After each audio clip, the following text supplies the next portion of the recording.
Go away! You are not invited, my son-in-law shouted, his voice echoing off the vaulted ceilings of the dining room. He slammed his fist on the table, rattling the crystal glasses. He must have forgotten he was standing in my house. I did not yell back. I did not beg. I simply smiled. A cold, hard smile stood up from the table, walked to the front door, and did something that shocked everyone in that room. My name is Victor Thorne. I am 70 years old, and before I continue this story, let me know where you are watching from in the comments below. Hit the like button and subscribe to the channel if you have ever had to stand up to family members who severely underestimated your worth. Tell me what time it is in your city right now. It brings me great joy to know where my listeners are tuning in from. Now let me tell you how a proud father, a man who spent his entire life building a legacy, became an outcast in his own home, and how I taught them a lesson they will never ever forget. It was Christmas Eve. Outside, a heavy snow was falling over Chevy Chase, Maryland, blanketing the manicured lawns and grand estates in a quiet, freezing white. Inside my home, the fireplaces were crackling, and the scent of roasted turkey, rosemary, and expensive wine drifted through the air. It was a picturesque holiday scene, the kind they print on luxury greeting cards. But beneath that flawless surface, the foundation of my family was completely rotten. I had spent my entire career as a structural engineer. For 40 years, I evaluated the integrity of massive steel beams, the load-bearing capacity of concrete pillars, and the unseen stress points that could cause a towering building to collapse. I was trained to spot disaster long before it happened. Yet when it came to my own family, I had been completely blind to the cracks. I stood in front of the mirror in my downstairs bedroom, adjusting the dark burgundy silk tie that my late wife Diane had bought me for our 30th anniversary. Diane passed away 2 years ago. When she died, she took the warmth of this house with her. We had bought this sprawling $2.5 million estate 30 years ago. I had paid off the mortgage a decade ahead of schedule, with sweat, long hours, and endless sacrifices. It was my castle. It was supposed to be the sanctuary where I lived out my final days in absolute peace. I smoothed down the lapels of my finest charcoal suit, took a deep breath, and walked out of my room, heading toward the main dining area to join my family for the holiday dinner. As I crossed the threshold into the grand dining room, I stopped dead in my tracks. There, sitting in the center of the room, was the massive oak table Diane and I had commissioned from a local craftsman all those years ago. It was a beautiful, heavy piece of woodwork, strong and unyielding. But as I looked at the table setting, a cold, heavy knot formed in the pit of my stomach. The table was elaborately decorated. Silver candelabras, fresh pine centerpieces, and expensive porcelain plates were arranged with absolute precision. But I immediately noticed the count. 1, 2, 3, 4, 5, 6, 7, 8. 8 plates. 8 perfectly folded linen napkins. 8 crystal wine glasses catching the light from the overhead chandelier. I looked around the room. My son-in-law, Derek Mitchell, 34 years old and wearing a tailored suit that cost more than a reliable used car, was pouring champagne.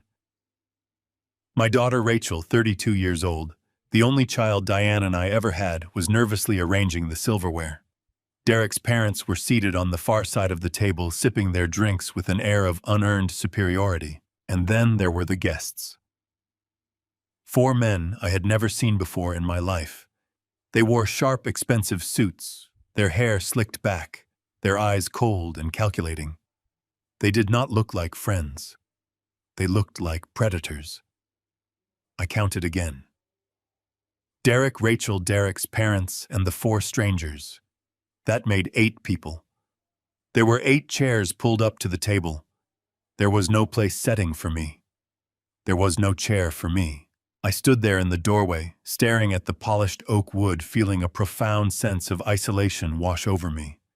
How did I become a ghost in my own house? I remembered the long nights I spent drafting blueprints, the weekends I sacrificed missing my daughter's school plays just so I could put enough money away to secure her future.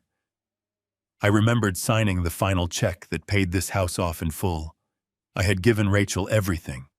And when Derek came into the picture with his smooth talk and his supposedly brilliant startup company, I welcomed him with open arms. When Diane passed away, the house had felt painfully empty. Rachel and Derek had approached me with a seemingly loving proposal. They asked to move in. They said they wanted to take care of me in my old age, to make sure I wasn't lonely, all while they saved up capital for Derek's expanding business. I was grieving, vulnerable, and desperate for family connection. So I said yes. I had let the Trojan horse through my front gates. Over the last 8 months, I had been slowly and methodically pushed to the margins of my own life. It started with small requests, tiny compromises that I agreed to for the sake of peace. They took over my library. They moved me into the basement. But standing in this dining room looking at a table where I had literally been erased from the guest list on Christmas Eve, the brutal reality finally shattered my denial. I was not a respected elder in this house. I was an inconvenience. I felt the anger rising in my chest, a hot, blinding fury. But my engineering mind took over. Anger makes you reckless. Calmness makes you dangerous. I did not yell. I did not ask why I was excluded. Instead, I turned on my heel, walked quietly down the hall to my private study, and grabbed my heavy leather-backed reading chair. I gripped the armrests tightly and dragged it out of the study and straight down the hallway. The heavy wooden legs scraped against the pristine hardwood floors, letting out a loud, grating screech that echoed through the entire house. The polite, superficial chatter in the dining room instantly died. I dragged the chair right to the head of the table, the very spot where I had sat for 30 years. I wedged it roughly between Derek and one of his slick-suited guests. I walked over to the antique buffet cabinet, grabbed a spare ceramic plate and a silver fork, and set them down in front of me. Then I sat down. I looked around the table, meeting the eyes of every single person in the room, my face completely devoid of emotion. The silence was absolute. It was thick enough to choke on. The 4 strangers exchanged confused, irritated glances. Derek's parents looked at me with open disgust, as if a vagrant had just wandered in off the street and crashed their royal banquet. And Rachel, my daughter, the girl I had carried on my shoulders and protected from the harshness of the world. She looked down at her lap, her face flushed with embarrassment, completely avoiding my eyes. She was too cowardly to defend the father who had given her the very ground she was standing on. Derek's face turned a violent shade of crimson. The vein in his neck throbbed against his stiff white collar. He stood up so fast his chair slammed against the wall behind him. He slammed his fist onto the oak table. The silverware jumped, and the crystal glasses clinked sharply against each other. "What the hell do you think you are doing?" Derek hissed, leaning over the table, his eyes filled with venom and rage. "Go away! You are not invited to this dinner!" He was shouting at me. In the house that I owned, over the table that I bought. I did not flinch. I did not raise my voice. I looked at his red, furious face and I smiled. It was a slow, calculating smile that made the anger in his eyes flicker into sudden hesitation. I calmly placed my silver fork down on my empty plate. I stood up, smoothing the wrinkles from my charcoal suit. "Enjoy your dinner, Derek," I said softly, my voice perfectly steady. I turned my back on them and walked slowly toward the front foyer. I could hear Derek scoffing behind me, muttering to his guests about his crazy senile father-in-law. They all thought I was retreating. They thought I had been defeated, humiliated, and broken. They thought I was walking out into the freezing snow to hide my shame. But as my hand wrapped firmly around the cold brass doorknob, a quiet sense of triumph settled over me. They had absolutely no idea what was about to happen. Because I wasn't leaving. I was opening the door for the people waiting on the other side. To understand how I found myself standing at my own front door, you have to go back 8 months to the exact moment it started. You have to go back to the exact moment my world was ripped apart, and my judgment was compromised by a grief so heavy it felt like breathing underwater. Diane passed away in early April. The cancer was aggressive, unapologetic, and fast. 1 month she was planting hydrangeas in the backyard, her hands covered in potting soil, laughing at a joke I made from the patio. 2 months later I was standing in a black suit watching a wooden casket being lowered into the damp ground. Without her, the $2.5 million estate felt like a massive, empty mausoleum. I am a man of logic and mathematics. For 40 years, I worked as a structural engineer. I knew the precise limits of concrete and steel, and I spent my life making sure the structures I worked on could weather any storm.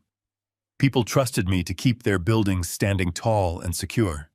Yet when it came to my own life, the sudden removal of my load-bearing pillar left me entirely unstable. I was a 70-year-old man, wandering echoing hallways, eating dinner in silence and sleeping on only one side of a king-sized bed. I was vulnerable, and a vulnerable man is always an easy target. It was a rainy Sunday afternoon, barely 3 weeks after Diane's funeral, when Rachel and Derek came over. We sat in the living room. Rachel looked around, her eyes lingering on the empty spaces where her mother's presence used to be so commanding. Derek sat beside her, leaning forward, resting his elbows on his knees. He had that earnest expression he always wore when he was about to make a pitch. "Dad, we have been talking." Rachel began, her voice soft and trembling with a concern.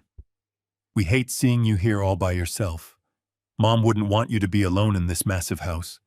It is too much for one person." I sighed, looking down at my coffee cup. "I am managing Rachel. It is just quiet, that is all." Derek gently placed his hand over Rachel's painting, a perfect picture of the supportive, caring husband. "Victor, we want to help. My tech startup is entering a crucial expansion phase right now. We are looking to scale our operations, which means we need to redirect a significant portion of our personal capital into the business for the next year or two. At the same time, we have been deeply worried about your physical and mental well-being. The isolation here is simply not good for you. We were thinking of giving up the lease on our apartment downtown. We want to move in here with you. It is a win-win situation. We can save the capital I need for my company's expansion, and more importantly, we can be here to properly take care of you." It was the plausible lie. It sounded so reasonable, so compassionate. They were offering to sacrifice their independence to care for a grieving widower, while practically asking for my blessing to build their future. I should have seen the hidden cracks. I should have applied the same rigorous scrutiny to Derek's proposal that I applied to my architectural blueprints. But I was blinded by a desperate, agonizing need for family. Rachel was the only living piece of Diane I had left. I wanted to hear footsteps on the wooden stairs again. I wanted to smell food cooking in the kitchen. I wanted the comforting illusion of a whole family. So I ignored the fundamental flaws in Derek's character. I ignored the subtle, disturbing way Rachel always seemed to shrink into herself whenever Derek took control of a conversation. I wanted to believe the best in my daughter, and by extension, the man she actively chose to marry. "You are welcome to stay," I told them, my voice thick with heavy emotion. "This house is big enough for all of us. You do not need to worry about rent or utility bills. Just focus on your business, Derek, and Rachel just be here with me." They moved their belongings into my home exactly 3 days later. The invasion began almost immediately, carefully disguised under the bright banner of domestic helpfulness. Boxes were brought in, furniture was rapidly rearranged, and the quiet, steady rhythm of my life was suddenly dictated by Derek's erratic schedule. He was a little too eager, directing the professional moving men with the loud authority of a newly crowned king taking absolute possession of a conquered territory. But I pushed the negative feeling down deep inside. I told myself it was just a natural adjustment period. I told myself I was being a stubborn, set-in-his-ways old man who simply needed to learn how to share his space again. But the comforting illusion of a harmonious family arrangement did not even last a full 24 hours. It was their very first night sleeping in the house.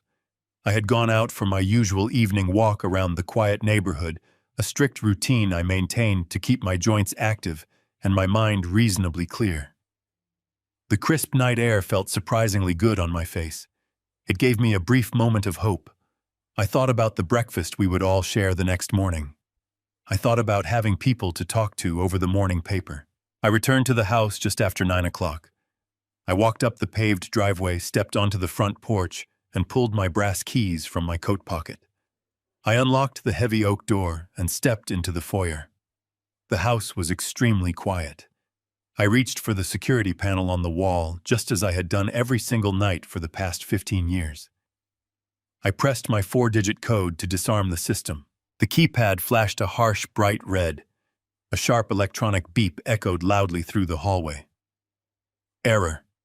Invalid code. I frowned.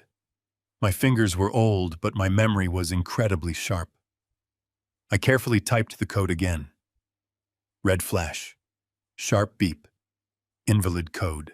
My heart did a strange, uncomfortable flutter in my chest. The alarm system had never failed before. I tried a third time, pressing the numbers deliberately. The system immediately locked me out, and a loud, piercing warning tone began to sound, indicating that the police would be dispatched in 60 seconds. Suddenly, Derek appeared at the top of the sweeping wooden staircase. He was wearing silk pajamas, holding a glass of sparkling water, looking entirely too relaxed. "Derek," I called out over the blaring alarm. "The security panel is malfunctioning. My code is not working." He walked down the stairs slowly, a casual, untroubled smile on his face. He did not look like a guest who had just moved in. He looked like an owner dealing with a confused tenant. He walked past me, reached over to the panel, and typed in a completely new set of numbers. The alarm immediately fell silent. The green light flipped back on. I stared at the panel, then at him. "What did you just do? Why didn't my code work?" Derek took a sip of his water, his eyes meeting mine with an infuriating calmness. "Oh, my apologies, Victor. I forgot to mention it. The system had a weird security glitch this afternoon while you were out. It was acting up and driving Rachel crazy. I went ahead and completely reset the master code to fix the problem. I figured it was just easier to synchronize it with the code we used at our old apartment." He smiled again, a perfectly practiced, plausible smile. "I will write the new numbers down for you in the morning," he added lightly, turning his back on me and heading toward the kitchen. "Have a good night, Victor." I stood alone in the dimly lit foyer, staring at the green light on the wall. A security glitch. It was such a small, reasonable explanation. But my gut twisted violently. You do not change the master security code of another man's house on your first night living there unless you are sending a message. He had locked me out of my own system, and he had done it right to my face. I stood there paralyzed by his audacity, realizing I had made a terrible mistake. I had invited a parasite into my sanctuary. The man my daughter married didn't see me as a grieving father who needed companionship. He saw me as a naive, helpless obstacle standing in the way of his ambitions. I took a slow, deep breath, feeling the cold air. The blinking green light on the security panel felt like a mockery. I stood in the silent foyer for a long time after Derek walked away. I told myself to be incredibly patient. I told myself that Derek was just an arrogant, overeager young man who lacked basic manners and proper boundaries. I tried to convince myself that Rachel would eventually step in. But the sturdy foundation of my life in this house had already begun to shift in ways I could no longer ignore. Over the next few weeks, the subtle microaggressions quickly evolved into a calculated, agonizing takeover. It was a masterclass in slow eviction. Derek did not conquer the house with shouting or physical force. He took it over like toxic black mold spreading behind the drywall, silent and insidious, until the rot was everywhere. The first true casualty of this silent war was my beloved library. For over 3 decades, that specific room had been my ultimate sanctuary. It was a grand space lined from the floor to the vaulted ceiling with dark custom walnut bookshelves. Those shelves held hundreds of architectural volumes, structural engineering manuals, and original blueprints from buildings I spent my life designing. On the walls hung my framed degrees, engineering licenses, and the lifetime achievement awards I earned through grueling dedication to my craft.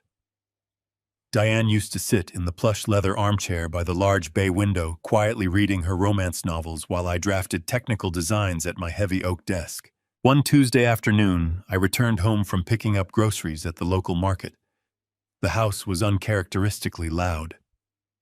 I walked down the main hallway toward the kitchen to put away the fresh produce. As I passed the library, I abruptly stopped. The heavy wooden double doors were propped wide open. Inside, two men wearing gray work uniforms were efficiently dismantling my life. My solid oak desk had been shoved unceremoniously into the far corner of the room. In its place stood a sleek, sterile glass table equipped with dual monitors and a massive tangle of black cables. My heart hammered in my chest. I dropped the grocery bags on the hardwood floor and stepped cautiously into the room. There, stacked haphazardly against the beautifully painted wall, were a dozen cheap cardboard moving boxes. Sticking out of the top of one crushed box was the delicate glass plaque I had received for designing the city central bridge.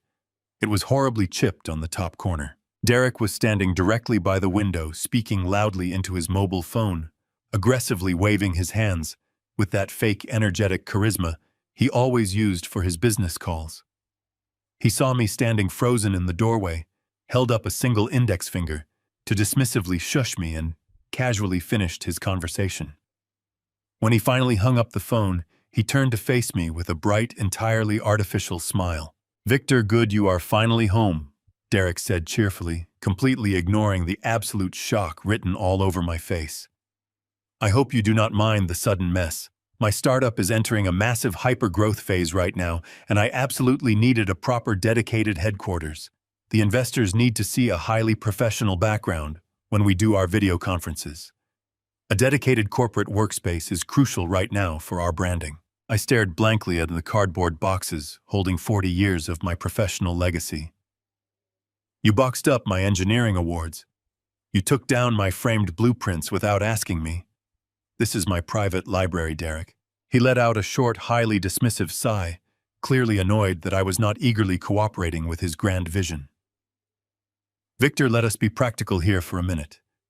You are a retired man. You do not draft blueprints anymore. You just sit in here and read old books.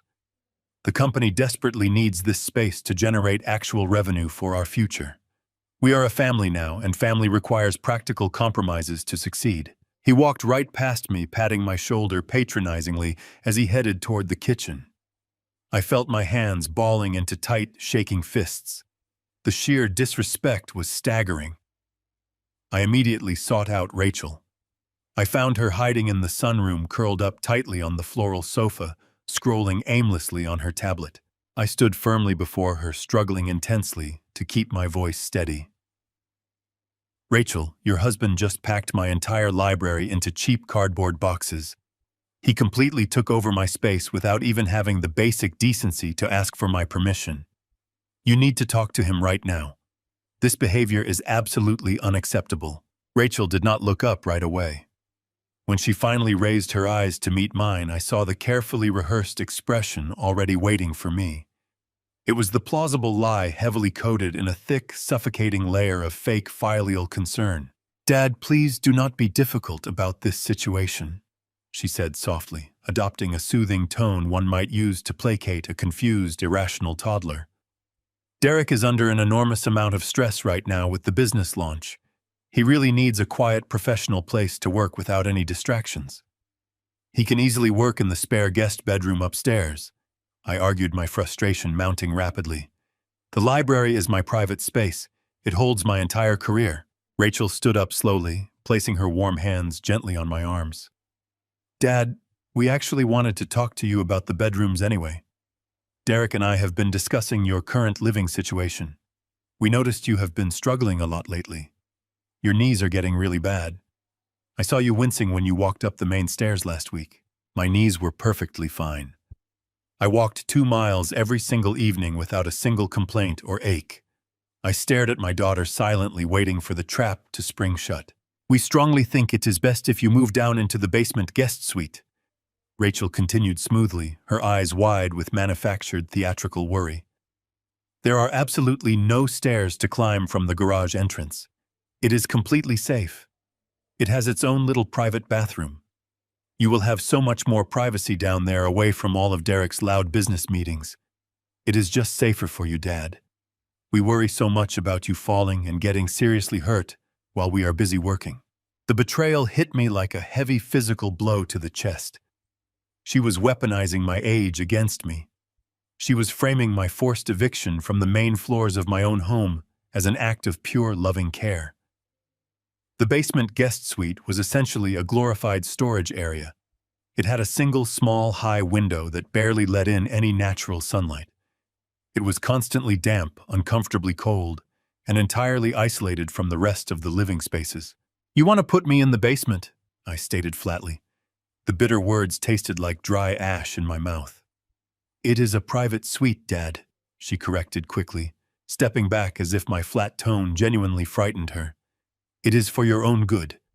We just want you to be comfortable and secure. Please do not make this harder than it has to be." I looked deeply at my daughter, the little girl I had patiently taught to ride a bicycle in our driveway.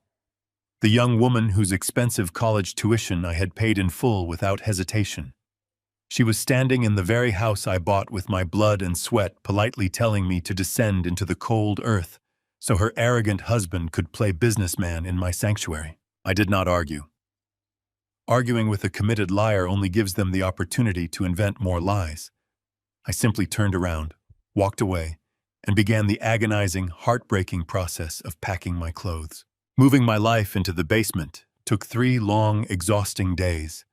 Every single trip down those creaky wooden stairs felt like a literal descent into permanent exile. I carefully arranged my clothes in the small, musty closet. I set up a small reading lamp next to the modest, firm bed. The silence down there was profoundly oppressive. It was the heavy, suffocating silence of being entirely forgotten by the world above. I could easily hear their footsteps moving briskly across the hardwood floors above my head, a constant mocking reminder of the vibrant life that was continuing without me. I desperately tried to find some small solace in the fact that I was helping my daughter. I repeated her words in my head over and over again. She said it was strictly for my safety. She said they cared about my well-being. I desperately wanted to believe the plausible lie. I wanted to fiercely cling to the illusion that this was a temporary, necessary sacrifice for the sake of lasting family harmony. But that fragile illusion was violently shattered late that very same night. It was well past midnight. I was lying rigidly in the basement bed, staring blankly up at the low ceiling, listening to the rhythmic droning hum of the basement furnace. The grand house above was completely dark and still. Suddenly, a heavy scraping, dragging sound reverberated loudly through the floorboards. It was coming directly from the master bedroom, the beautiful room that had been mine and Diane's for 30 years. The sudden sound was loud, rough, and unmistakable. It was the awful sound of heavy wooden furniture being scraped aggressively across the polished hardwood floors. I immediately threw off the thin covers, my heart racing with panic. I slipped on my walking shoes and quietly crept up the dark basement stairs. I carefully cracked the door open just enough to see clearly into the main hallway.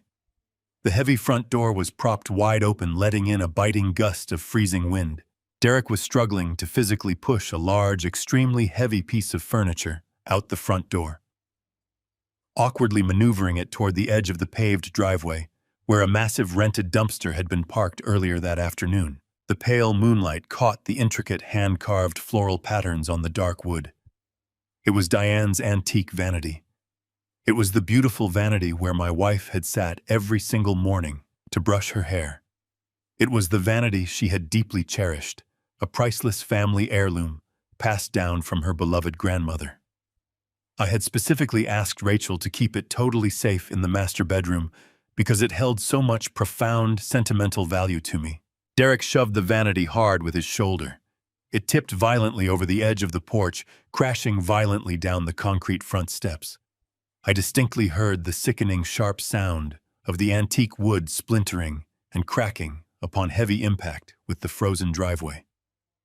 He dragged the broken, shattered pieces across the wet pavement and casually heaved them into the rusted metal dumpster. He wiped his hands on his expensive pants, pulled out his phone and typed a quick message, completely unbothered by the sheer fact that he had just callously destroyed a priceless piece of my late wife's history. I stood frozen in the dark shadows of the stairwell, my breath completely catching in my dry throat. This was not about making practical space. This was not about my bad knees or my physical safety. This was a systematic, deliberate, and cruel eradication of my existence from this property. They were not just quietly taking over my house. They were throwing my entire life into the trash. The morning after the vanity was destroyed, I did not confront Derek. I sat quietly at the small table in my basement suite sipping black coffee and applied the logic of a structural engineer to my life. A massive concrete foundation never cracks without immense pressure. Buildings do not simply collapse overnight.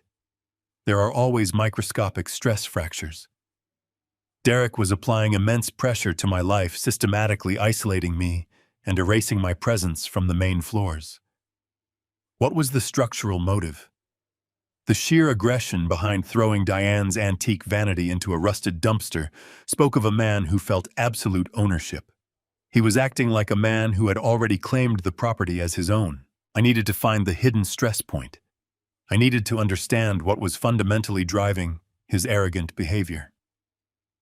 So I stopped being a grieving, accommodating father and became a silent, meticulous observer in my own home.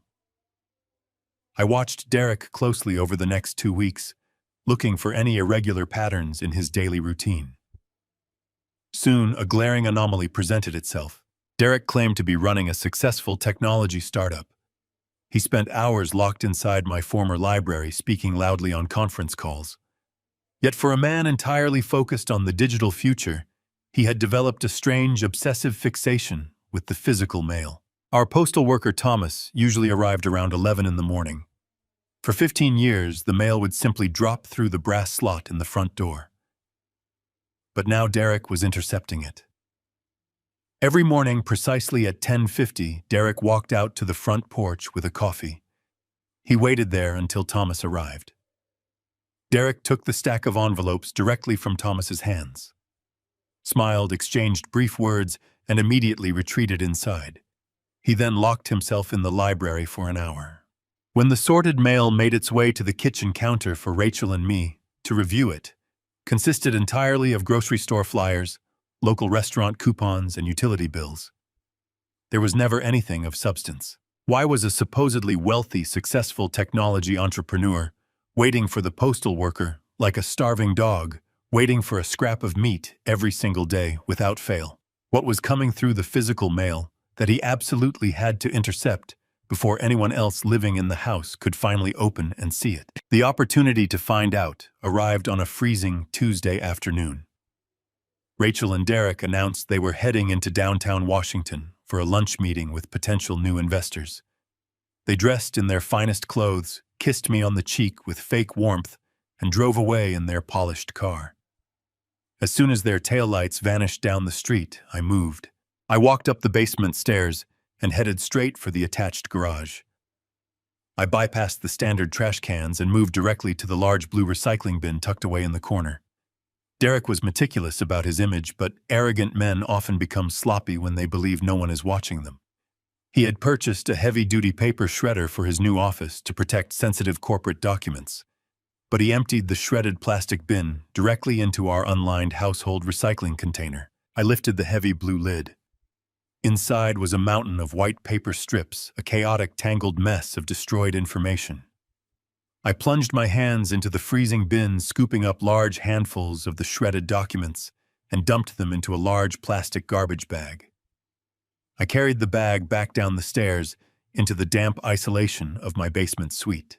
I emptied the pile of white strips onto my bed and turned on my reading lamp. It looked like an impossible puzzle, thousands of jagged pieces of paper completely mixed together. But I had spent 4 decades solving incredibly complex structural equations for towering skyscrapers and bridges. I had the absolute patience of a desperate man who knew his ultimate survival depended entirely on finding the absolute, undeniable truth. I began sorting the strips by color and texture. Most of the paper was standard cheap printer material, likely discarded drafts of his meaningless business proposals. But after 30 minutes of meticulous digging, my fingers brushed against a different type of paper. It was thicker, heavier, and had a very distinct glossy finish. It was high-quality corporate stationery. I gathered all the thick, glossy strips and pushed the rest of the pile onto the floor. I sat on the edge of the mattress, my back aching from the damp cold, and began piecing the jagged fragments together. It was a painstaking, frustrating process. I matched a curved letter here, a straight blue line there. After an hour, I managed to assemble the top left corner of the document. My breath caught sharply in my throat. The assembled pieces revealed the bright, unmistakable corporate logo of the largest national bank in the country. It was the exact same bank where Diane and I had held our joint checking accounts for over 30 years. It was the bank that held the original long-retired mortgage documents for this very house. My heart hammered violently against my ribs. I grabbed a roll of clear adhesive tape from my nightstand and worked faster, my fingers moving with a desperate, frantic precision. I found a strip containing a date. It was dated just 4 days ago. Then I found the most crucial piece of the puzzle. It was a long strip that contained the official recipient address block. I taped it down carefully. The name printed in bold black ink was not Derek Mitchell. It was not Rachel Thorne. The letter was explicitly addressed to me, Victor Thorne. Derek was intentionally intercepting my personal financial mail, shredding it in his office, and hiding the evidence in the garage. The audacity of the crime made my blood run cold. I had not received any correspondence from that specific branch of the bank in years, not since I received the final letter confirming that my house was paid off in full. I scoured the bedspread for the remaining glossy pieces, piecing together the main body of the letter. The text was broken, missing several key words where the shredder blades had destroyed the paper entirely, but there was enough context to understand the horrific reality of my situation. I taped down a sentence fragment that read, "Equity line." I found another that read, "Appraised property value." Finally, I located the center paragraph and smoothed the clear tape over the jagged edges. I read the reconstructed sentence out loud, in the silence of my basement prison, the words echoing like a definitive death sentence. "Congratulations, Victor. You have been fully approved for your requested home equity line of credit in the amount of $1.5 million. I sat perfectly still on my bed, staring at the taped paper until my vision blurred. I had not applied for a loan. I had not requested a single dime from any financial institution, but my name was on the approval notice. I sat in the dim light of the basement, my breathing shallow and tight. The foundation of my life had not just cracked. It had been completely rigged with hidden explosives. A line of credit for $1.5 million. It was an unfathomable sum of money drawn entirely against the equity of a house I owned outright. To execute a financial maneuver of that magnitude required systemic fraud. It required forged signatures and identity verification. Derek was not merely an arrogant house guest. He was an active predator using my own daughter as his willing accomplice. I carefully gathered the taped pieces of the bank letter, folded them into a small pouch, and hid them beneath the insoles of my winter boots. If he was bold enough to forge my signature for a massive loan, what else had he already taken from me? My mind raced through a frantic inventory of my remaining physical assets. My pension accounts were secure. My vehicles were paid off. But there was something else. Something far more valuable than cash. I waited until the next morning. Derek announced he had a networking lunch downtown and would be gone for several hours. Rachel was in the kitchen, casually scrolling through her phone. I told her I was going upstairs to the den to look for an old tax document. The den was on the second floor, a small room that Derek had thankfully deemed too cramped for his corporate ambitions. I closed the door quietly behind me and walked over to a framed landscape painting hanging on the far wall. I swung the wooden frame outward on its hidden hinges, revealing the digital keypad of my personal wall safe. I punched in the 6-digit code.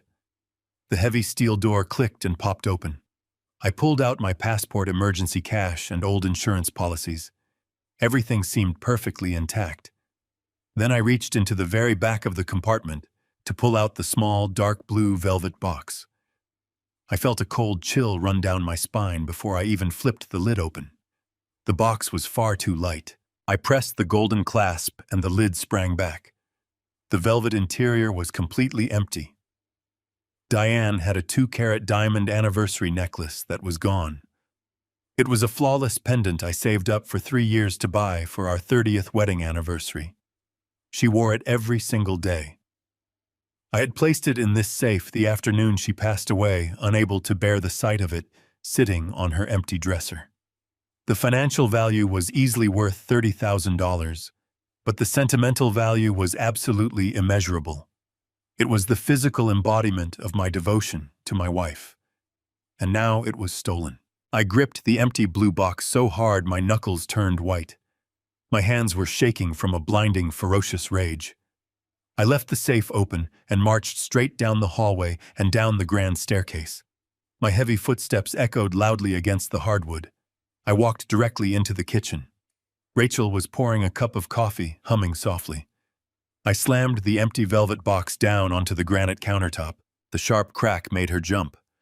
Hot coffee spilled over the rim of her mug and splashed onto her pristine white sweater. She gasped, spinning around to face me. "Dad, what is wrong with you?" she asked, her voice trembling. "Where is your mother diamond necklace, Rachel?" I asked, my voice dangerously low and steady. Rachel froze. The color instantly drained from her face, leaving her looking completely pale and sickly. Her eyes darted wildly around the kitchen, looking anywhere but directly at me. "I do not know what you are talking about," she stammered, her voice dropping to a nervous whisper. "The safe upstairs was locked." I continued, taking a slow step closer to her. "The only people who know the combination to that specific safe are me, your late mother, and you. I checked it just now. The box is empty. Where is the necklace?" Small beads of sweat formed on her forehead. She backed away, gripping the edge of the kitchen island. "Dad, I swear I have not touched it. You must have moved it somewhere else. Do not lie to me in my own house." I warned her, the absolute fury finally breaking through my composed exterior. "That necklace has not moved from that safe in 2 years." Before she could formulate another pathetic excuse, the heavy oak front door swung open. Derek strolled into the kitchen, taking off his expensive wool coat. He immediately sensed the high tension in the room. His eyes flicked from my furious face to the empty velvet box on the counter, and then to his terrified wife.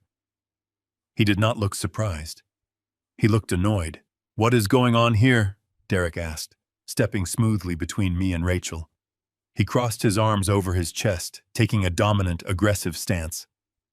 "The diamond anniversary necklace I gave Diane is missing from my personal wall safe," I told him, refusing to back down.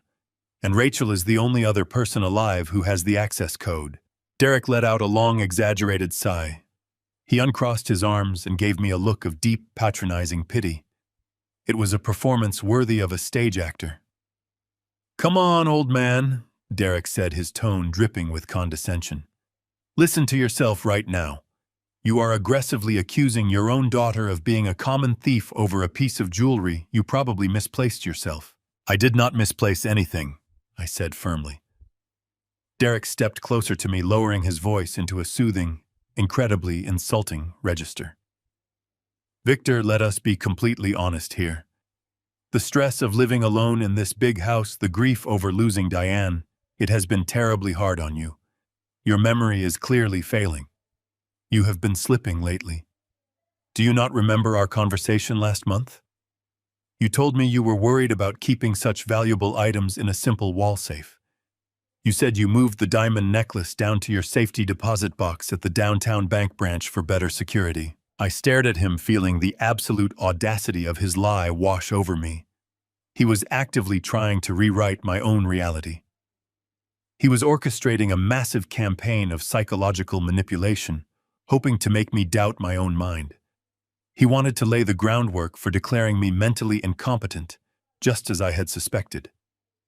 I looked at Rachel. She was completely silent, refusing to meet my gaze, quietly allowing her husband to paint me as a senile, confused old fool. I realized in that exact moment that fighting them right now is tactically disastrous. If I pushed back, if I screamed and called the police, they would use my emotional outburst as documented proof of my supposed mental instability. They would speed up their timeline for whatever vicious plan they were executing. I needed to swallow my pride. I needed to play the exact role they had written for me. I let my shoulders slump heavily in defeat. I suppose my mind is playing tricks, I whispered. I walked away, catching Derek in the mirror, smirking triumphantly at Rachel. I walked down the basement stairs, counting each step, focusing on the physical sensation of the wood beneath my shoes to keep my mind completely grounded. The cruel smirk I saw in the hallway mirror was etched into my brain. It was the absolute confirmation I needed. Derek was not just stealing from me. He was actively constructing a narrative of my mental decline. If a frail 70-year-old man starts claiming his jewelry is being stolen, and his daughter and own son-in-law insist he merely lost it due to failing memory, society will always believe the younger generation. It was a terrifyingly brilliant, flawless strategy. I sat alone on my basement bed and let the cold reality settle over me. I was trapped in a psychological cage match with a man who had no moral boundaries, and my own daughter was his silent accomplice. I knew I could not confront them directly again. I had to become a ghost. I had to become the exact pathetic, frail old man they desperately wanted me to be, while maintaining the sharp, analytical mind of a master engineer in the shadows. 2 days passed in a tense, manufactured peace. I played my role perfectly. I asked Rachel the same mundane questions twice in 1 hour. I intentionally misplaced my reading glasses in the kitchen and acted profoundly confused when Derek dramatically found them for me in the living room. Every time I played the fool, I saw that familiar sickening satisfaction wash over Derek's face. He was arrogant, and arrogance breeds careless mistakes. On Thursday afternoon, the weather was exceptionally clear and brisk. I put on my heavy wool coat and my walking shoes. I walked up to the kitchen where Rachel was preparing a late lunch, and Derek was furiously typing on his laptop at the kitchen island. I announced in a weak, slightly shaky voice that I was going for a long walk around the neighborhood to clear my cloudy head. Rachel barely looked up from her chopping board, offering a dismissive nod. Derek did not even acknowledge my presence. I walked out the front door, making sure to close it with a loud, definitive thud. I walked down the long paved driveway and turned the corner, stepping out of their line of sight. But I did not continue down the street. I waited exactly 10 minutes, standing quietly behind the large brick pillar of my neighbor's fencing. Then I turned back. I moved silently, staying close to the thick, evergreen hedges that lined the perimeter of my estate. I approached the tall wooden side gate that led directly into the expansive backyard. I knew the latch was slightly rusted and prone to squeaking, so I lifted the heavy wooden panel slightly as I unlatched it, allowing it to open with absolute silence. I slipped into the backyard and concealed myself behind the large weeping willow tree near the edge of the stone patio. My garden was my absolute pride and joy. Diane and I had spent countless weekends planting the azalea bushes, laying the slate pathways, and building the large wooden pergola that provided shade during the humid summer months. It was a space designed for quiet reflection and family gatherings. But today, the sanctity of my garden was being deeply violated. Standing squarely in the middle of the manicured lawn was Derek. He was not alone. He was accompanied by 3 men I had never seen before. They were not wearing the casual attire of neighborhood friends or the standard polo shirts of local contractors. They were dressed in sharp, meticulously tailored dark suits. They wore expensive leather shoes that looked entirely out of place sinking into the soft winter grass. One of the men was smoking a thick cigar, casually flicking the gray ash onto Diane's prized rose bushes. Another held a leather portfolio writing notes with a sleek silver pen. They moved with a predatory confidence, their eyes scanning the expansive property, examining the slate roof, the custom windows, and the deep wooded lot line. Derek stood in the center of the group, his chest puffed out, his hand resting confidently on his hips.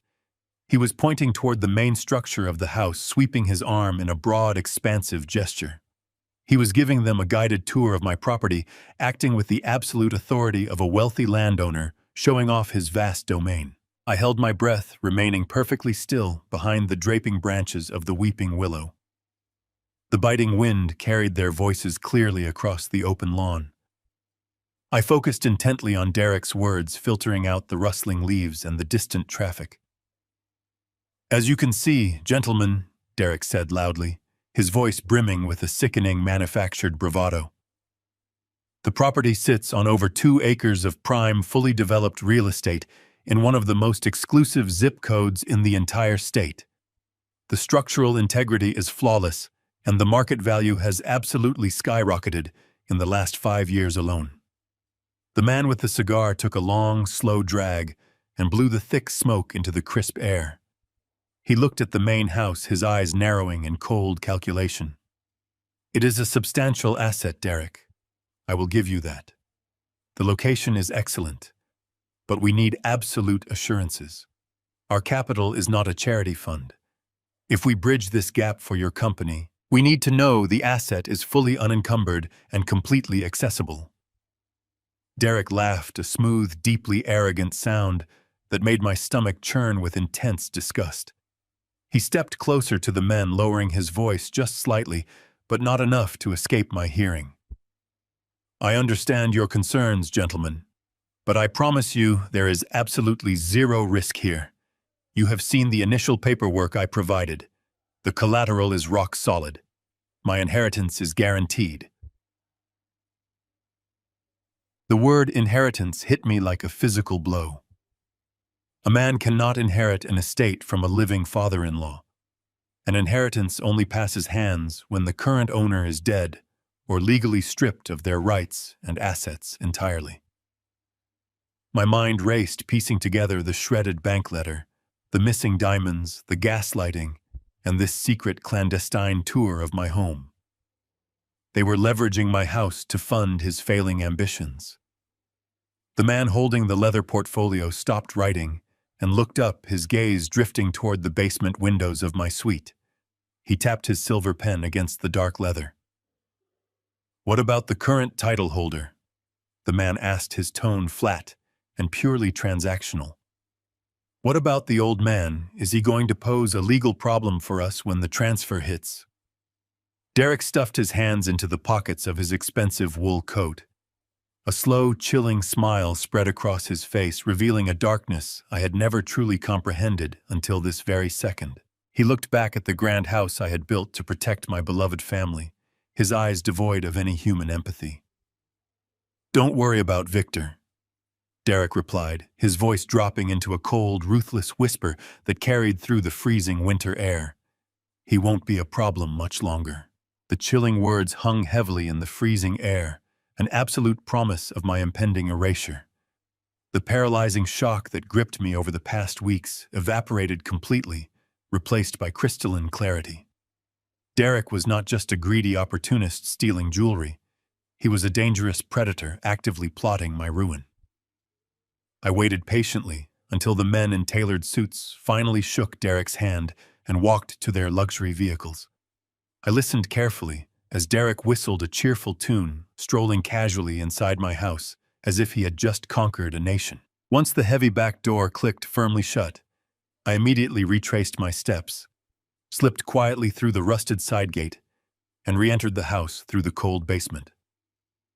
A seasoned structural engineer knows perfectly well that when a towering building is on the verge of total collapse, you do not attempt to patch the deep cracks with cheap plaster. You brace the failing foundation with heavy, cold steel. I could no longer fight this silent psychological war, relying solely on my own limited observations. I needed a professional expert. I needed a shark. The following morning, I dressed carefully in my best wool trousers and a crisp collared shirt. I walked slowly upstairs to the bright kitchen where Rachel was casually sipping a green smoothie. I told her in the frailest, most pathetic voice I could possibly muster that I was taking the city bus down to the community center to play chess. She barely glanced my way, offering a cold, dismissive wave. I walked out the front door, leaning heavily on a wooden walking cane, perfectly playing the part of the broken man they wanted me to be. As soon as I was 3 quiet blocks away, I straightened my back, folded the wooden cane, and ordered an Uber. The long ride into downtown Washington was a rapid blur of gray concrete. I watched the towering corporate buildings pass by massive structures that stood tall and defiant against the skyline. I drew immense quiet strength from them. I was Victor Thorne, a man who built massive monuments that easily withstood hurricanes. I would not allow a pathetic, arrogant parasite to tear my life down. The black Uber dropped me off at a sleek high-rise on K Street. I rode the express elevator directly to the 34th floor and stepped into the plush, intimidating reception area of Cole & Associates. Harrison Cole was not just a lawyer. He was a ruthless legal mercenary. For 30 long years, he had been my exclusive corporate attorney, aggressively defending my engineering firm against frivolous lawsuits and navigating complex municipal contracts. He ate corporate predators for breakfast. The polished receptionist recognized me instantly and ushered me directly into Harrison's massive corner office. Harrison was sitting confidently behind a massive slab of polished mahogany. He was a sharp, imposing, silver-haired man with piercing, hawk-like eyes. He looked up clearly surprised by my sudden arrival, but quickly stood to shake my hand. I did not waste any time with empty pleasantries. I sat down in the leather chair, reached deep into my pocket, and pulled out the small pouch containing the shredded, taped-together bank letter. I placed it gently onto his immaculate desk and told him absolutely everything.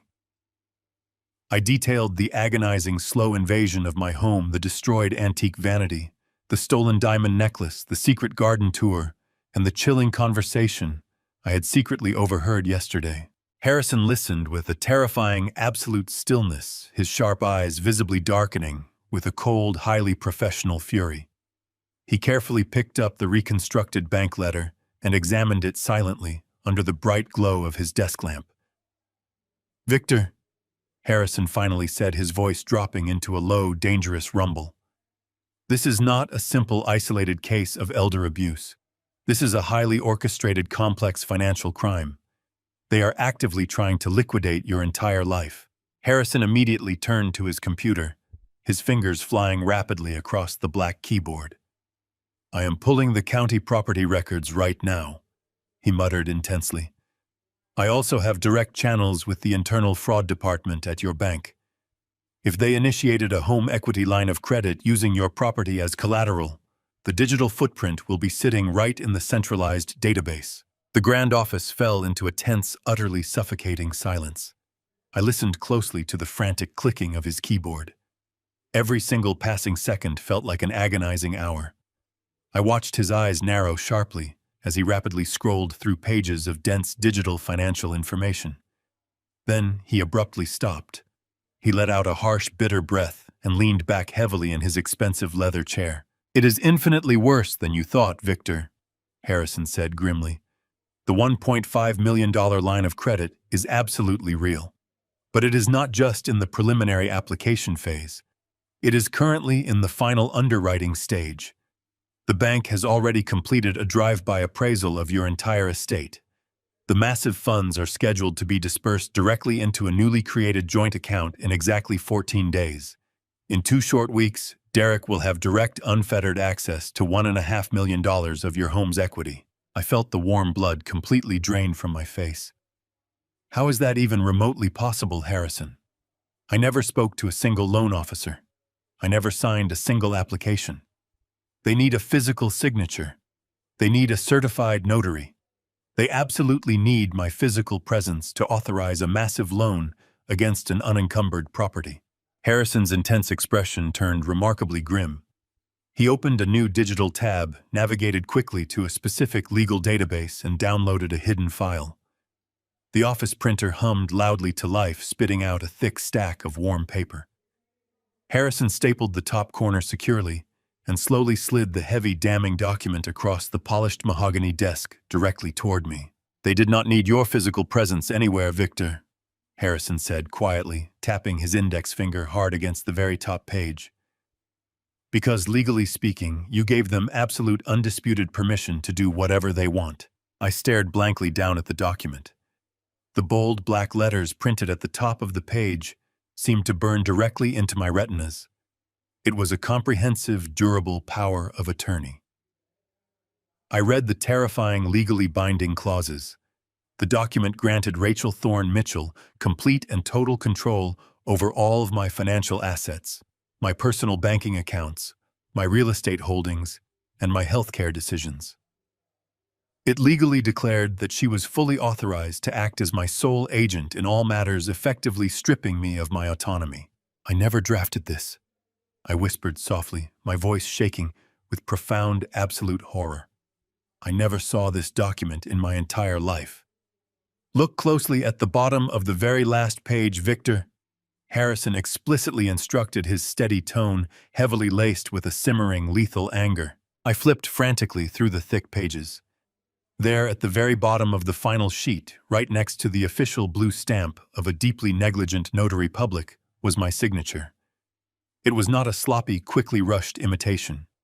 It was a flawless, absolutely perfect replication of my distinct personal handwriting. Every flowing loop, every sharp angle, and every subtle pressure point was exactly how I had signed thousands of complex architectural blueprints over my 40-year career. It was a master forgery. The brutal reality of Harrison's revelation hung heavily in the freezing air of the Grand Office, an absolute promise of my impending erasure. The paralyzing shock that gripped me over the past few weeks evaporated entirely instantly, replaced by crystalline clarity. Derek was not just a greedy opportunist trying to steal jewelry or comfortably live rent-free in my house. He was a dangerous, calculating predator, actively plotting my total ruin. Harrison stared at the document, his jaw set so tightly I could clearly see the muscles feathering beneath his skin. For a man who had spent 3 decades navigating the treacherous waters of corporate litigation, he rarely showed genuine shock. But this brazen act of criminality executed against a client he considered a long-standing friend had crossed a deeply personal line. He carefully placed the paper back onto the polished mahogany desk and looked at me with a cold, terrifying determination. We were no longer dealing with an entitled son-in-law. We were dealing with a desperate, cornered criminal who had systematically planned to strip me of every single asset I had built over 40 years of grueling work. "Victor, we cannot afford to simply react," Harrison stated, his voice dropping to a low, commanding whisper. "If we file a police report right now based on this forgery, Derek will instantly know we are onto his scheme. He will panic. He will shred whatever physical evidence remains in your house, drain whatever liquid accounts he currently has access to, and possibly flee the jurisdiction entirely. Or worse, he will accelerate whatever physical timeline he has planned for you. We need absolute, overwhelming proof of his entire operation before we strike. We need to completely dismantle him." I nodded slowly, feeling a cold, dark resolve settling deep into my bones. The profound shock was entirely gone, replaced by the precise, calculating mindset of a structural engineer analyzing a building scheduled for demolition. "What is our next move, Harrison?" Harrison reached for his desk phone and pressed a single button on the intercom. He instructed his secretary to cancel all his afternoon appointments and immediately summon a man named Marcus Vance. 20 minutes later, the heavy oak door of the office opened. Marcus was a former federal forensic accountant who now ran an elite, highly discreet private investigation firm catering specifically to high-net-worth clients facing complex financial extortion. He was a quiet, unassuming man with sharp eyes that seemed to instantly categorize every single object in the room. Harrison quickly briefed him on the situation, sliding the forged power of attorney and the shredded bank letter across the desk. Marcus reviewed the documents with total silence, his expression completely unreadable. "I want a complete, comprehensive shadow investigation into Derek Mitchell," Harrison instructed firmly. "I want to know where every single cent of his money comes from and exactly where it goes. I want to know the absolute truth about this tech startup he claims to be running from my client's home. Dig into his personal accounts, his digital footprint, and his business filings. Leave absolutely no stone unturned." Marcus nodded simply, gathering the files into a sleek leather briefcase. "Give me exactly 72 hours. I will bring you the entire structural breakdown of his life." For the next 3 days, my own home felt like an active war zone, where the enemy was entirely unaware that the battle had already begun. I continued to play the role of the frail, mentally declining father perfectly. I walked with a pronounced limp. I intentionally left the stove burner on for a few minutes, until Rachel noticed, apologizing profusely for my dangerous forgetfulness, while Derek watched me with that sickening, triumphant smirk. Every time I looked at him, I felt a violent surge of rage, but I forcefully pushed it down. I was buying Marcus the precious time he needed to uncover the absolute truth. On Friday morning, Harrison called my encrypted burner phone, a device he had specifically purchased for me to ensure Derek could not intercept our communications on the home network. He told me to come to the office immediately. When I arrived, Marcus was already sitting in the leather chair opposite Harrison's desk. The large glass table in the center of the room was completely covered in thick, color-coded financial dossiers. Marcus did not offer a warm greeting. He simply pointed to the largest stack of papers on the table. "Your son-in-law is not a technology entrepreneur, Victor." Marcus began, his tone entirely clinical and devoid of emotion. "The company he claims to be running, the one that supposedly requires your library for a corporate headquarters, is a complete and utter sham. It is a legally registered entity, but it has absolutely zero operational infrastructure. It has 0 employees on payroll, 0 active clients, and 0 viable products in development. It is nothing more than a hollow financial shell designed specifically to look legitimate on paper." I stared at the thick dossiers, feeling a cold wave of vindication. Then what exactly is he doing in my library for 10 hours a day? Marcus pulled a secondary folder from the table and opened it. "He is aggressively day trading cryptocurrency, and he is spectacularly bad at it. Over the last 14 months, Derek has systematically liquidated his entire personal savings, his retirement accounts, and a substantial portion of Rachel's inheritance from her grandmother. He gambled away nearly $700,000 chasing highly volatile digital coins on unregulated offshore exchanges. The sheer magnitude of the financial destruction took my breath away. He had not just ruined his own financial future. He had actively decimated my daughter's financial security while smiling directly in my face every single morning. But losing his own money was not the catalyst for his current actions." Marcus continued, his voice growing significantly darker. "When the legitimate funds ran dry 6 months ago, Derek became desperate. He borrowed heavily to try and recover his massive losses. He did not go to a standard bank. He went to unregulated, highly dangerous private lenders. Loan sharks. He currently owes in excess of $400,000 in high-interest debt to individuals who do not send polite collection letters. They are threatening him. That is the intense pressure driving his actions. That is exactly why he forged your signature to secure a $1.5 million line of credit against your unencumbered estate.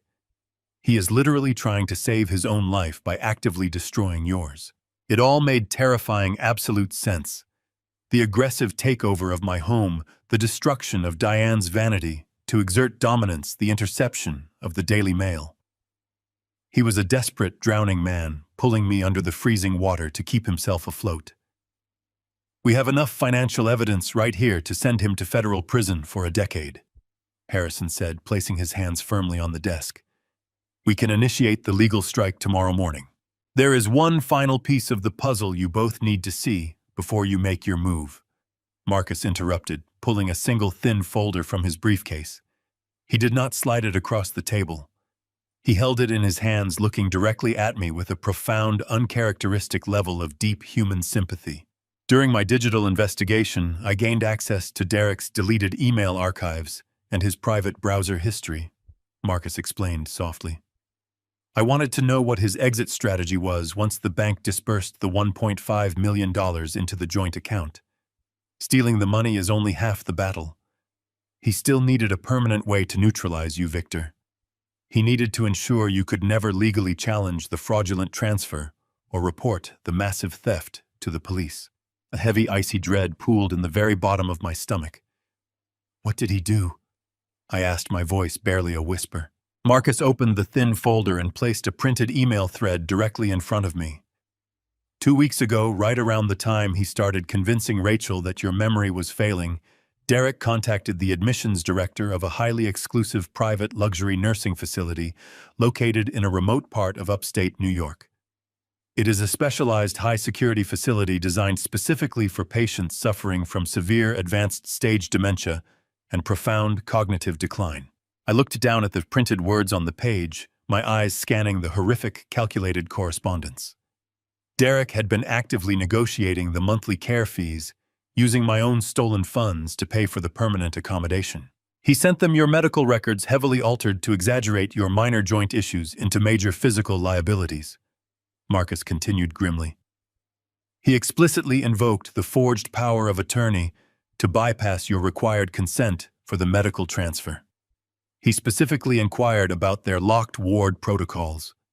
He wanted absolute written assurance from the facility director that once a patient is admitted under a medical directive by a legal proxy, the patient cannot discharge themselves under any circumstances, regardless of their perceived lucidity. The room spun slightly. I gripped the wooden arms of the leather chair to steady myself. They were not just planning to steal my money and leave me destitute. They were planning to lock me away in a secure, isolated medical facility. They were going to chemically sedate me, strip away my fundamental human rights, and leave me to rot in a locked ward until I died completely alone and entirely forgotten. "When is the admission date?" I asked, forcing the terrifying words past the tight, suffocating lump in my throat. Marcus looked down at the final page of the document. He finalized the involuntary admission paperwork yesterday afternoon. They are coming to collect you on Friday morning. I took a slow breath. I let the chilling reality of Friday morning wash over me, settling deep into my bones. Today was Tuesday. I had exactly 72 hours to dismantle the trap constructed around my life. Knowing the truth was no longer sufficient. I needed undeniable evidence of their malicious intent. I needed to capture their conspiracy in real time, bypassing financial documents entirely. I needed them to confess to an empty room. To achieve this, I had to completely lean into the pathetic caricature they had painted of me. I had to become the helpless old man they were eager to lock away. On Wednesday morning, I put my plan into motion.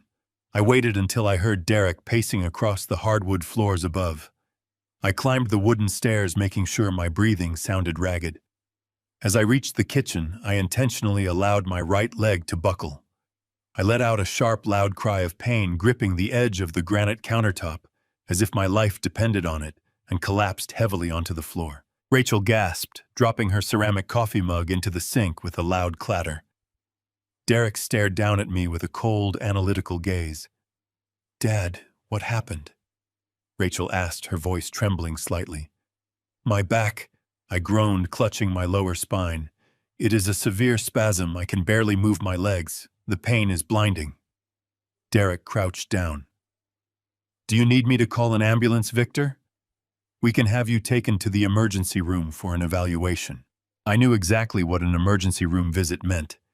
It meant medical records vulnerability and a fast track to the locked ward facility he had selected for me. I shook my head adamantly. "No hospitals," I rasped. "I just need uninterrupted rest. Help me get back down to my bed in the basement. I do not want to be a burden up here." The flash of profound relief that crossed Derek's face was unmistakable. A bedridden father-in-law trapped in the basement was the perfect precursor to an involuntary medical extraction on Friday morning. Derek and Rachel practically carried my dead weight down the narrow stairs. I groaned at every single step, delivering the greatest performance of my life. They deposited me onto the firm mattress. I closed my eyes, asking them to please leave me in complete darkness so I could try to sleep. "We will check on you later, Victor," Derek said smoothly. "Just rest. Do not try to move." I listened intently as their footsteps retreated up the stairs. The heavy basement door clicked shut. I waited exactly 4 hours in total silence.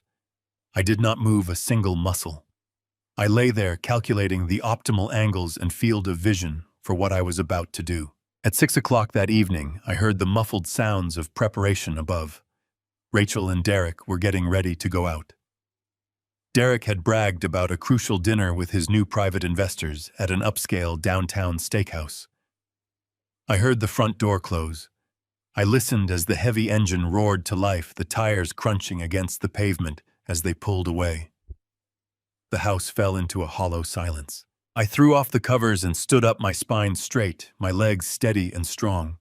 Hidden deep inside my heavy winter coat was a small black case I had procured directly from Marcus yesterday. It contained a set of 4 military-grade high-definition microcameras.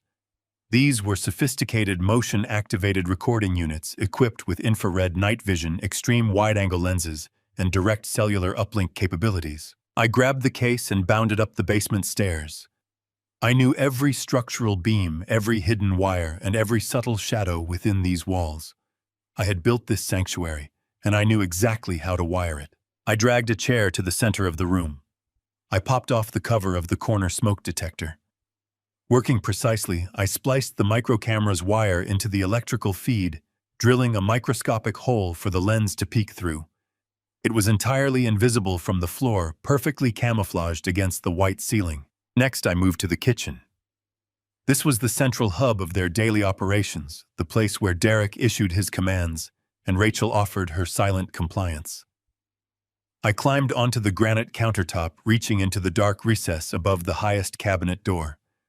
I secured the second camera, angling the lens downward to capture the entire kitchen island. I wired it directly into the hidden LED circuit. The final location was my former library. This was the belly of the beast, the room where he shredded my mail, forged my signature, and communicated with dangerous loan sharks. I approached the heavy double doors, my heart beating a steady drum, and stepped inside. I needed 2 cameras here to capture both the desk area and the main seating space. I walked over to the towering walnut bookshelves I had built with my own hands. I pulled out a heavy volume on Gothic architecture, carefully hollowed out the thick spine using a utility knife, and embedded the third camera. The lens was completely hidden in the dark crease between the pages, offering a wide-angle view of the desk. For the fourth camera, I unscrewed the bronze heating vent near the bay window. I secured the tiny device against the inner metal wall, positioning the lens to look through the angled slats. It provided a perfect cross-angle of the entire room. The installation process took exactly 5 hours. My muscles ached from the intense labor, but my mind was incredibly sharp. I walked through the main floors, meticulously erasing any subtle trace of my presence. I left the house looking exactly as they had left it. I retreated down the stairs, descending back into the cold isolation of my basement suite.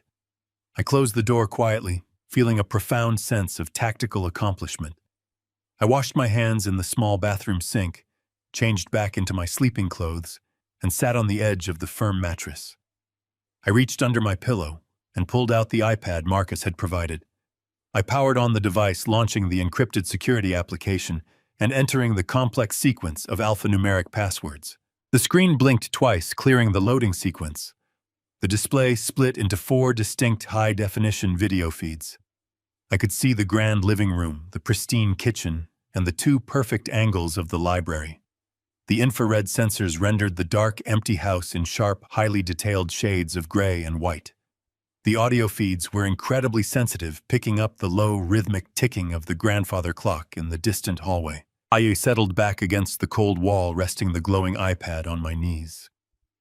I watched the 4 silent screens, the ultimate architect of my own defense, patiently waiting in the shadows. The digital trap was fully set, powered, and actively recording. 20 minutes later, the distinct sound of tires crunching on the paved driveway echoed loudly through the sensitive audio feeds. I watched the kitchen screen intently. The heavy front door swung open, casting a long, stark shadow across the hardwood floor. Rachel and Derek walked through the doorway, laughing loudly, entirely unaware they had just stepped directly onto a live, heavily monitored stage. The performance was about to begin, and I was holding the director's script. I watched the tablet screen illuminate the dark walls of my basement prison. Rachel and Derek moved through the kitchen with an easy domestic rhythm. Derek poured 2 glasses of red wine, while Rachel picked at a platter of imported cheeses. They looked like a normal, successful young couple, unwinding after a long day of corporate meetings. To the untrained eye, their interactions were mundane and loving. But through the lens of my hidden cameras, their casual laughter sounded hollow and sinister. I sat rigidly on my mattress for hours, my eyes darting between the video feeds recording every frame. The timer in the corner of my screen ticked past midnight. The house above me grew quiet.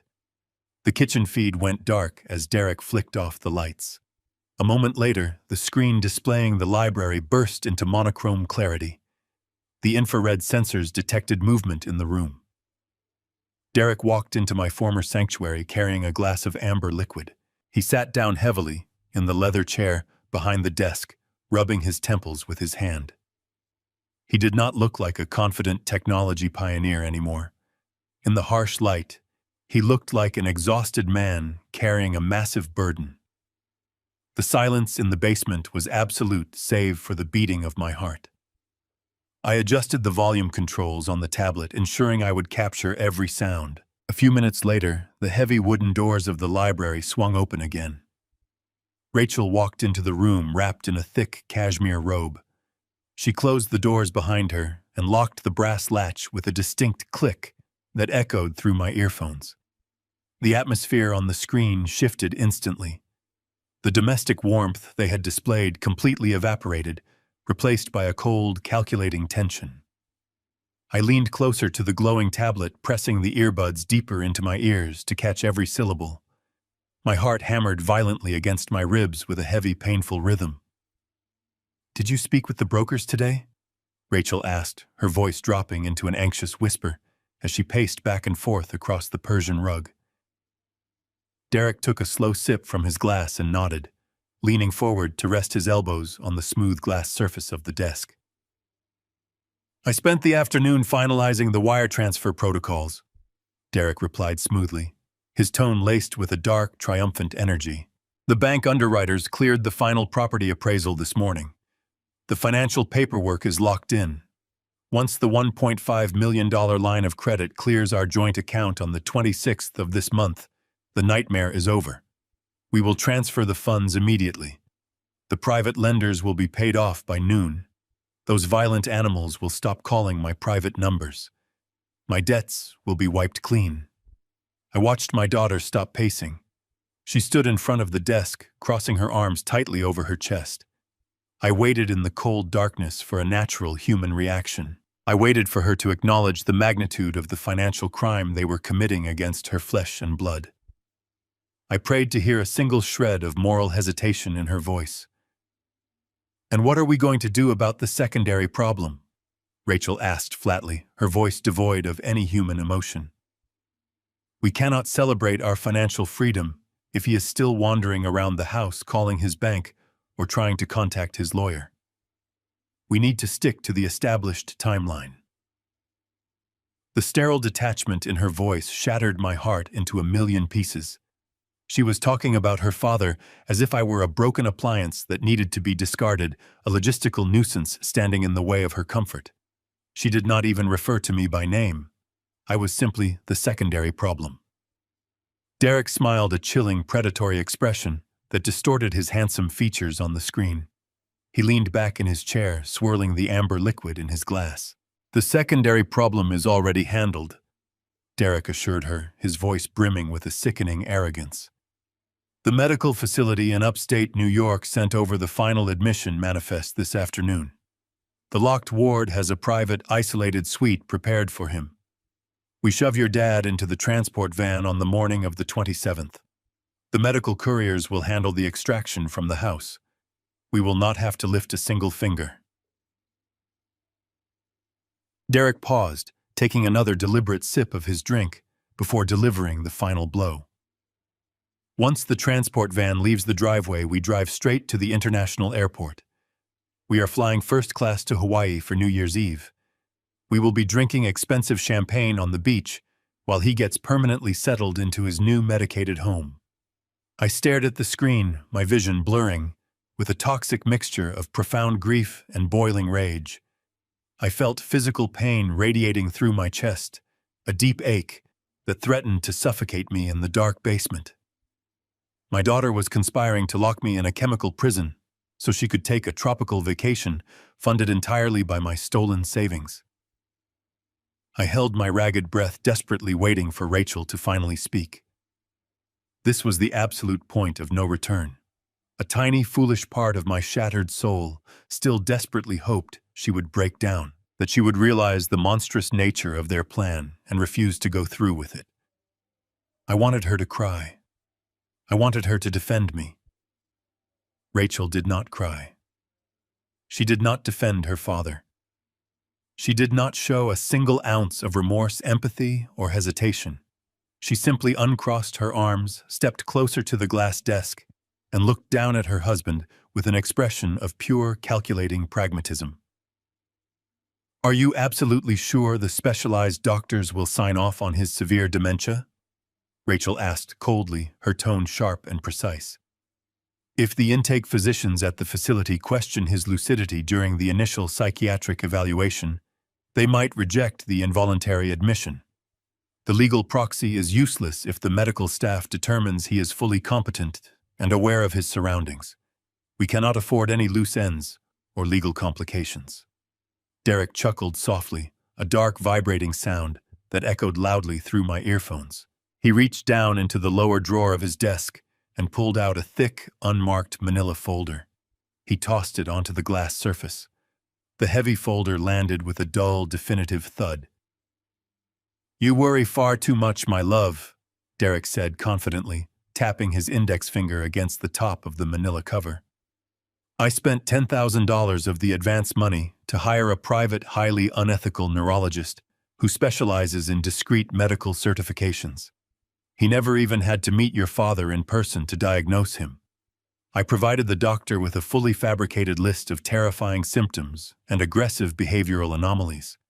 He drafted a completely airtight, highly detailed diagnostic report, officially confirming advanced cognitive decline and severe paranoia." Derek held up the forged medical file, waving it slightly in the air as his dark smirk widened into a victorious, triumphant grin. "Already done." The triumphant grin on Derek's face burned through the glowing screen of my tablet, searing itself permanently into my memory. Already done. Those two simple words echoed in the cold, damp air of the basement, sealing the absolute death of the family I thought I knew. I sat on the edge of the firm mattress, watching the silent video feed, as Derek casually tossed the forged medical file back into his desk drawer and locked it. Rachel merely nodded, her face a mask of chilling indifference, before wrapping her thick cashmere robe tighter around her shoulders and turning toward the library doors. I watched them walk out, plunging the room back into darkness. I did not weep. The profound, suffocating grief that had threatened to crush my chest only moments ago completely evaporated, replaced instantly by an icy, absolute resolve. The daughter I had lovingly raised, the little girl whose scraped knees I had bandaged, and whose expensive college tuition I had paid without a single moment of hesitation, was officially gone. In her place stood a ruthless accomplice to a monstrous crime. They were not just stealing my home. They were stealing my freedom, my dignity, and my future.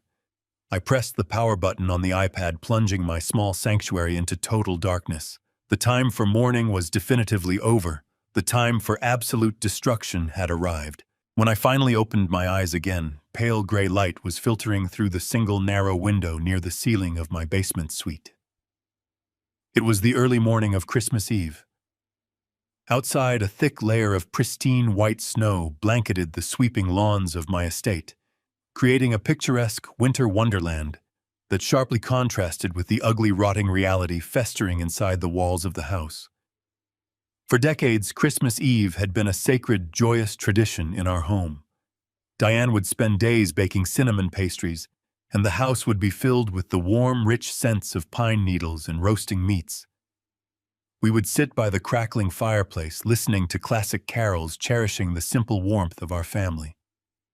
Now the festive holiday was nothing more than a convenient ticking clock, marking the final countdown to my planned institutionalization.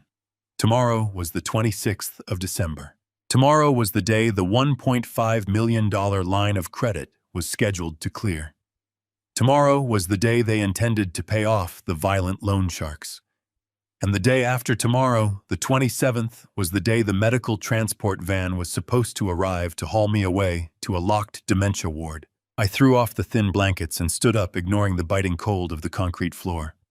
I had to maintain my performance with absolute flawless precision. I dressed slowly, choosing a faded, slightly wrinkled flannel shirt and oversized trousers to emphasize my supposed physical decline. I practiced a vacant, confused expression in the small bathroom mirror, letting my shoulders slump heavily forward. I grasped the wooden walking cane I had strategically placed by the door and began my slow, agonizingly loud ascent up the wooden stairs. I pushed open the heavy door to the main hallway and shuffled toward the kitchen. The grand space was filled with the vibrant, energetic sounds of holiday preparation. Rachel was standing at the granite countertop, elegantly arranging an expensive charcuterie board, while Derek was leaning against the stainless steel refrigerator, rapidly typing on his sleek smartphone. When I entered the room, the casual domestic atmosphere shifted just slightly. "Good morning, Dad," Rachel said, her voice dripping with a bright, entirely synthetic cheerfulness. She did not look at my eyes. She focused entirely on slicing a block of aged cheese. "Did you sleep well down there? I know the furnace can be a little loud, but we wanted to make sure you stayed nice and warm." "I slept fine, Rachel," I replied, forcing my voice to tremble with a manufactured, pathetic frailty. "My back is still incredibly stiff. The cold weather settles deep into my joints." Derek slipped his phone into the pocket of his tailored slacks and walked over to the kitchen island, picking up a steaming mug of black coffee. He looked at me with that familiar, deeply insulting expression of patronizing pity. It took every ounce of my willpower not to strike him across his smug, arrogant face. "You need to take it very easy today, Victor," Derek advised smoothly, his tone laced with a thick, suffocating layer of fake concern. "With your memory slipping the way it has been lately, and your physical health visibly deteriorating, you absolutely must avoid any unnecessary stress. We have been reading up on cognitive decline, and highly stimulating environments are incredibly detrimental. You just need to focus on resting your mind. Let us handle the heavy lifting for the family. We have everything completely under control." The sheer audacity of his words was staggering. He was actively laying the final psychological groundwork for my impending disappearance, gently conditioning me to accept my role as a helpless burden. I slowly lowered myself into a wooden chair at the breakfast nook, gripping the curved handle of my cane with trembling, spotted hands. "You are right, Derek," I mumbled quietly, staring blankly at the polished hardwood floor. "My mind feels so foggy lately. I just cannot seem to keep my thoughts straight anymore. I appreciate everything you both are doing for me." Derek shot a quick, triumphant glance at Rachel. He thought I was completely broken. He thought the heavy pressure he had applied over the last 8 months had successfully crushed my spirit and shattered my mental fortitude.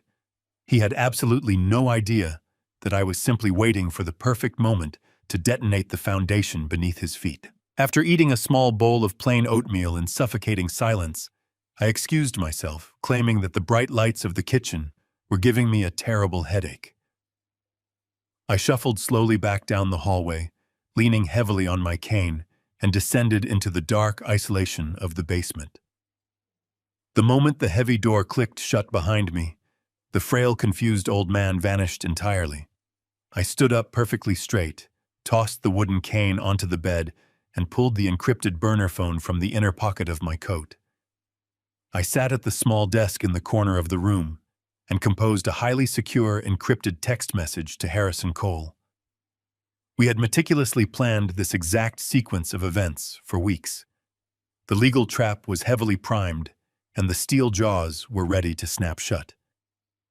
"The timeline is absolutely confirmed," I typed swiftly. At 5 o'clock, the heavy basement door opened with a loud creak. Derek stepped onto the bottom stair wearing an immaculate charcoal suit. He looked down at me with pure, unadulterated contempt. "Listen carefully, Victor," Derek commanded aggressively. "Important investors are coming for a private Christmas dinner tonight. You are an embarrassment to my image. Stay in the basement tonight. Do not make a single sound. I merely nodded to the empty room, a silent wolf in sheep's clothing, patiently waiting for the dawn. The heavy basement door finally clicked shut, leaving me in the cold darkness. I did not stay on the mattress. I waited exactly 2 hours until the muffled sounds of clinking crystal and deep laughter filtered through the floorboards above. The dinner party was in full swing. I walked over to the small closet and stripped off the oversized flannel shirt and the baggy trousers. I reached into the very back and pulled out the protective garment bag I had hidden days ago. Inside was my finest bespoke suit, a tailored navy blue wool masterpiece with a crisp white shirt. I buttoned the shirt with steady, precise movements. I tied the silk tie in a perfect knot. I slipped into my polished leather Oxfords. I stood in front of the small bathroom mirror and looked at my reflection. The stooped, trembling, pathetic old man was entirely gone. In his place stood Victor Thorne, the master structural engineer, the man who built skyscrapers out of steel and concrete. I rolled my shoulders back, feeling a surge of absolute power flow through my veins. I picked up the glowing iPad from the bed and checked the live digital video feed. The dining room screen showed Derek sitting at the head of my long mahogany table, pouring expensive vintage wine for 4 distinct men. I zoomed in on their faces. I recognized every single one of them instantly from the thick financial dossiers Marcus had provided. They were not wearing the sharp, meticulously tailored dark suits they had worn during the secret garden tour. They were dressed in expensive casual wear, attempting to blend into a suburban holiday setting. But I knew exactly who they really were. They were the highly dangerous, unregulated private lenders Derek owed his life to. They were ruthless loan sharks who specialized in shadow transactions and aggressive debt collection. Derek was actively selling them a beautiful, fabricated dream. I listened to his smooth, confident voice through the hidden audio feed. He was promising them that their massive capital injection was completely secure, that his technology startup was on the verge of a massive public offering, and that their principal investment would be returned with exorbitant interest by the end of the week. He was buying their patience with my stolen money and my vintage wine. I powered down the iPad and took a deep breath. It was time to tear the rotting foundation down. I walked to the bottom of the wooden stairs. I did not use the wooden cane. I left it discarded on the cold concrete floor. I climbed the stairs with firm, heavy, deliberate steps. I did not try to mask my approach. I wanted them to hear me coming. I reached the main hallway and turned toward the grand dining room. The heavy double doors were partially closed. I could hear Rachel laughing at a joke one of the loan sharks had made. Her synthetic joy echoed through the house. I placed both of my hands firmly on the polished brass handles and pushed the heavy mahogany doors wide open. The thick wood swung back with a loud, authoritative crash that echoed like a gunshot through the opulent room. The laughter died instantly. The clinking of expensive crystal stopped dead. 5 heads turned rapidly in my direction. Rachel dropped her silver fork onto her china plate with a sharp clatter. The color completely drained from her face, leaving her looking like a terrified ghost. Derek froze midway through pouring a glass of red wine, the dark liquid spilling out.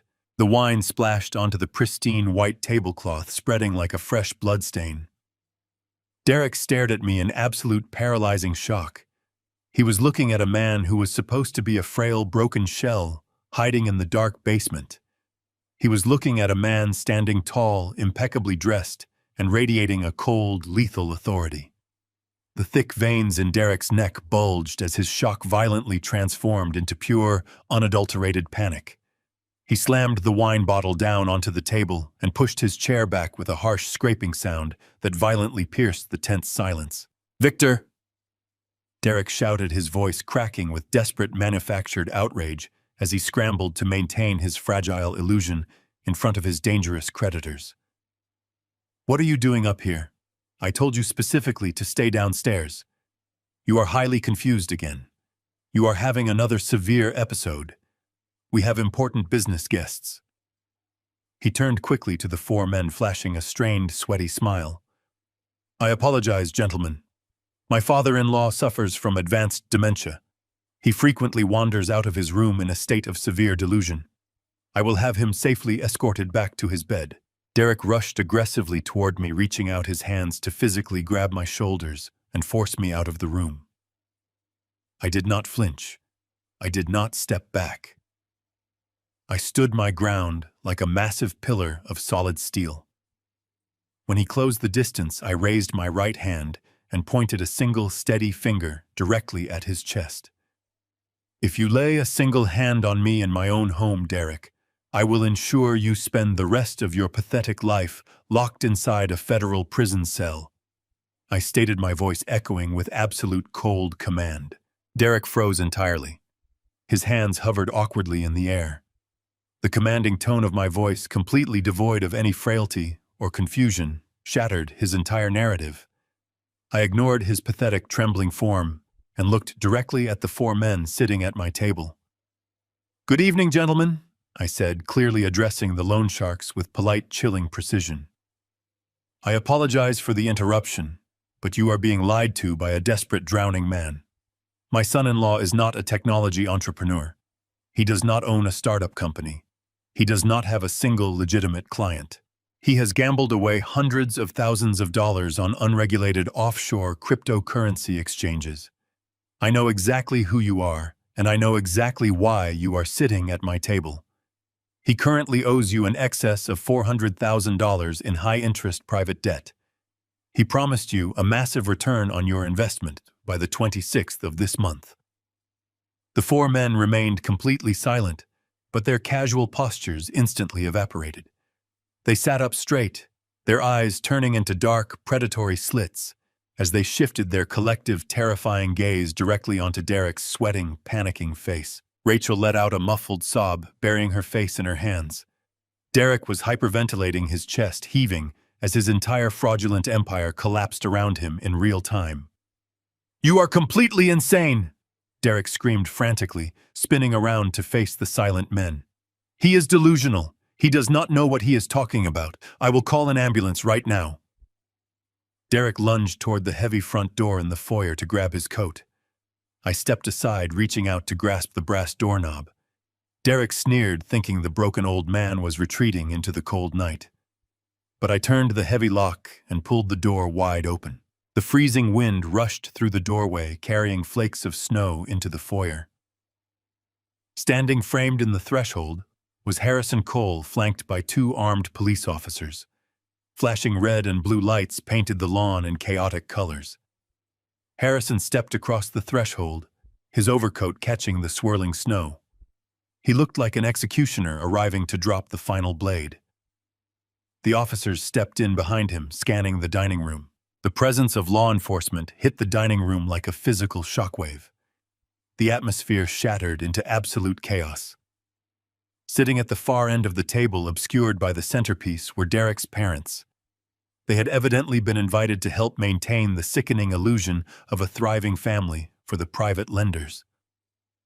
Upon seeing the armed police officers storming into the house, Derek's mother let out a sharp gasp. The crystal wine glass slipped from her trembling fingers. It plummeted toward the floor, shattering into countless glittering pieces. The sound of breaking glass echoed across the vaulted ceiling. Derek's father jumped up from his chair, his face turning pale gray, completely paralyzed by the sudden intrusion. The four loan sharks did not show fear. They showed instant, hardened aggression. These were men who lived in the dangerous corners of the financial underworld. Seeing police officers triggered their deepest survival instincts. They pushed their heavy chairs back from the table. One of them subtly slid his right hand toward the inner pocket of his tailored jacket. The lead police officer instantly noticed the movement and firmly ordered the man to keep his hands flat on the tablecloth. The loan shark slowly complied, his dark eyes shooting a look of pure venom directly at Derek. They realized the lucrative narrative they had been sold was a complete fabrication. Derek was caught squarely in the center of the room, his chest heaving as he frantically tried to process the impossible nightmare. His eyes darted wildly between the armed officers, the furious loan sharks, his terrified parents, and me. The arrogance that usually defined his existence vanished, replaced by the sweating panic of a trapped animal. He raised his hands. "Gentlemen, please remain perfectly calm," Derek stammered, forcing a pathetic, trembling smile. "This is just a massive misunderstanding. My father-in-law is severely senile. He is suffering from advanced dementia. He has completely lost touch with reality. He must have called the police in a state of deep confusion, hallucinating that something was wrong. I assure you my company is perfectly solvent. The capital transfer is moving forward exactly as planned. This is just a medical episode. Please." Derek turned his desperate, pleading gaze toward Harrison. "Officers, you have to listen to me," Derek pleaded rapidly. "You are responding to a false alarm triggered by a mentally incompetent man. I am his primary caregiver. I hold his legal power of attorney. If you will step outside with me for one moment, I can show you his medical diagnostic file. I can prove he is suffering from severe cognitive decline. There is no crime happening here." Harrison Cole stepped forward, stopping at the very edge of the dining room rug. He stared down at Derek with an expression of unyielding contempt and retrieved a thick stack of folded legal documents. "Save your breath, Mr. Mitchell," Harrison stated, his deep voice carrying a terrifying boom. "We are not here to conduct a polite wellness check. We are here executing a coordinated arrest warrant for severe financial fraud, wire fraud conspiracy, to commit extortion, and the forging of medical documents. The district attorney has already frozen your private bank accounts, including the joint account you illegally created 3 weeks ago. The $1.5 million line of credit has been permanently canceled. The game is entirely over." Derek took a staggering step backward. The sheer magnitude of Harrison's statement completely crushed his desperate defense. Rachel let out a loud wail, falling to her knees. Derek's mother began to sob uncontrollably, clinging tightly to her husband. The loan sharks remained seated, their expressions hardening into masks of calculating fury. They only cared that their money was gone, and the man who owed it to them was going to federal prison. Derek looked at me, his eyes wide with absolute hatred and utter disbelief. He pointed a shaking finger directly at my face, his voice dropping into a vicious hiss as he tried to regain control. "You have absolutely no tangible proof of anything," Derek spat, clinging desperately to his final lie. "You are just a bitter old man making wild accusations. You cannot prove a single word you are saying.